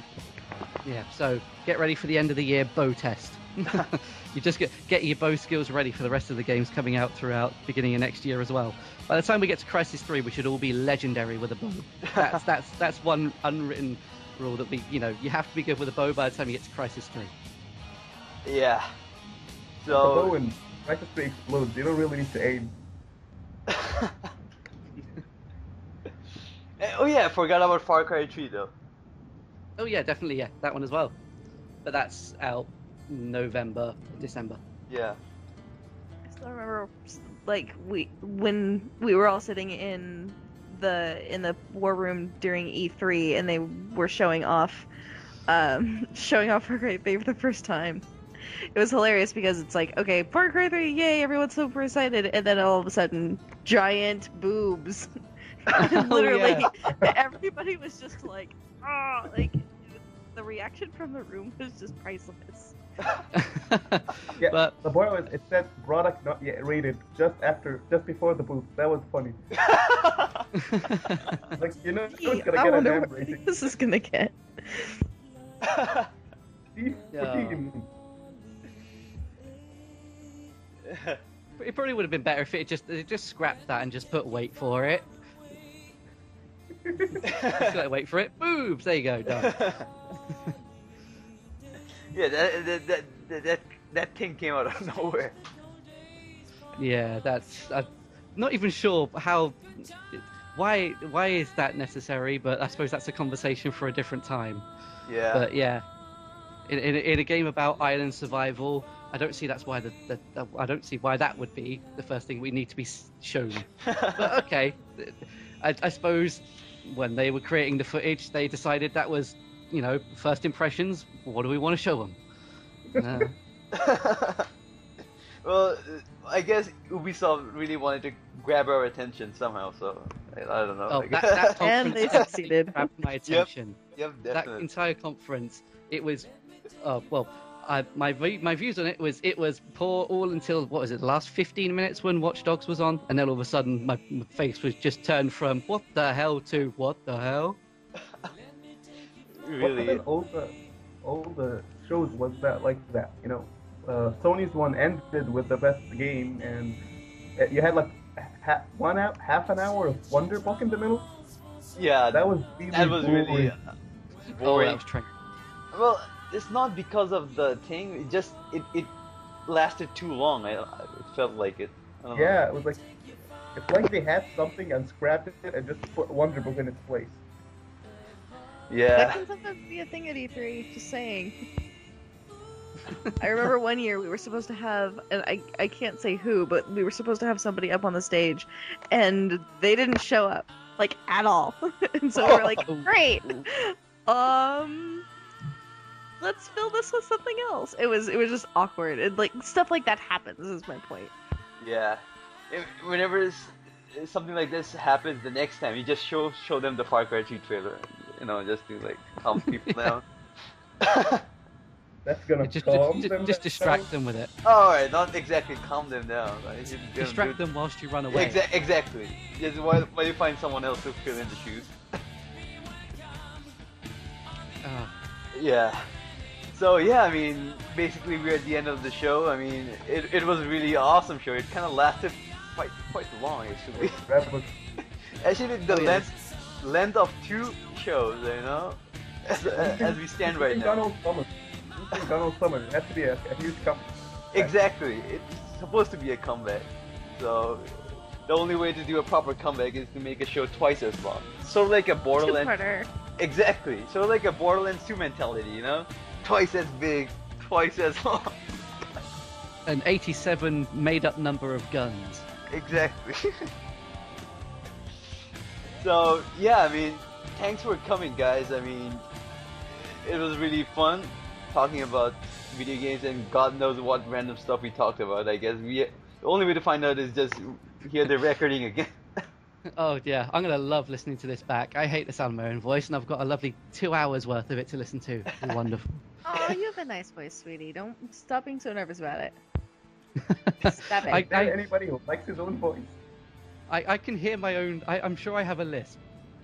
See, no, now I can't even say the word. Why does the word No, that's off topic completely. Why does the word lisp have an S in it? That's Yeah. just I was annoying like and so embarrassing. saying that. The guy who made it must have been really mean. Exactly. Yeah. I have a list. Yeah. Like we.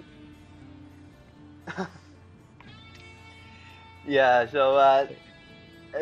So thanks for coming, guys, and so yeah, Fusecast is back. I mean, so it was a great honor to have you, Synthia. So thanks for taking the time, joining us in our podcast. So thanks a lot. Thanks for being willing to have me. I was actually kind of worried you'd be like, no, thanks. What do you We're like, mean? We're "Ooh." happy you're here. Exactly. I Oh, I'd mean, love to come Come back. every week. exactly. So whenever if you're up for it, just let us know and we can plug you in. So definitely, That's great. yeah. So yeah, I mean, thanks for having, thanks for being here, guys. And so I'm really hungry right now. I need to grab something to eat before I paint. So Yeah. better. It's now 10 to 8 in the morning, and I still haven't slept. So. Oh, Yeah, I'm gonna have breakfast and go to sleep. oh, nice. Sounds like a plan. I'm just gonna like grab some breakfast and I don't know, I'm gonna sleep as well because I don't know. I'm gonna play Borderlands 2. Yeah, lucky Yeah. bastard. I'm probably gonna put Netflix on my Xbox and then pass out to watching. I don't know. What should I watch tonight? Maybe some Ooh. next gen. All right then. So yeah, so we're gonna end it right here. Thanks for being here, Yes. guys. And it's me, Gamer for Fun, signing out. Hope to see you guys soon. Yep. See you all again soon. See ya. Bye. Bye, everyone. Take care. Peace.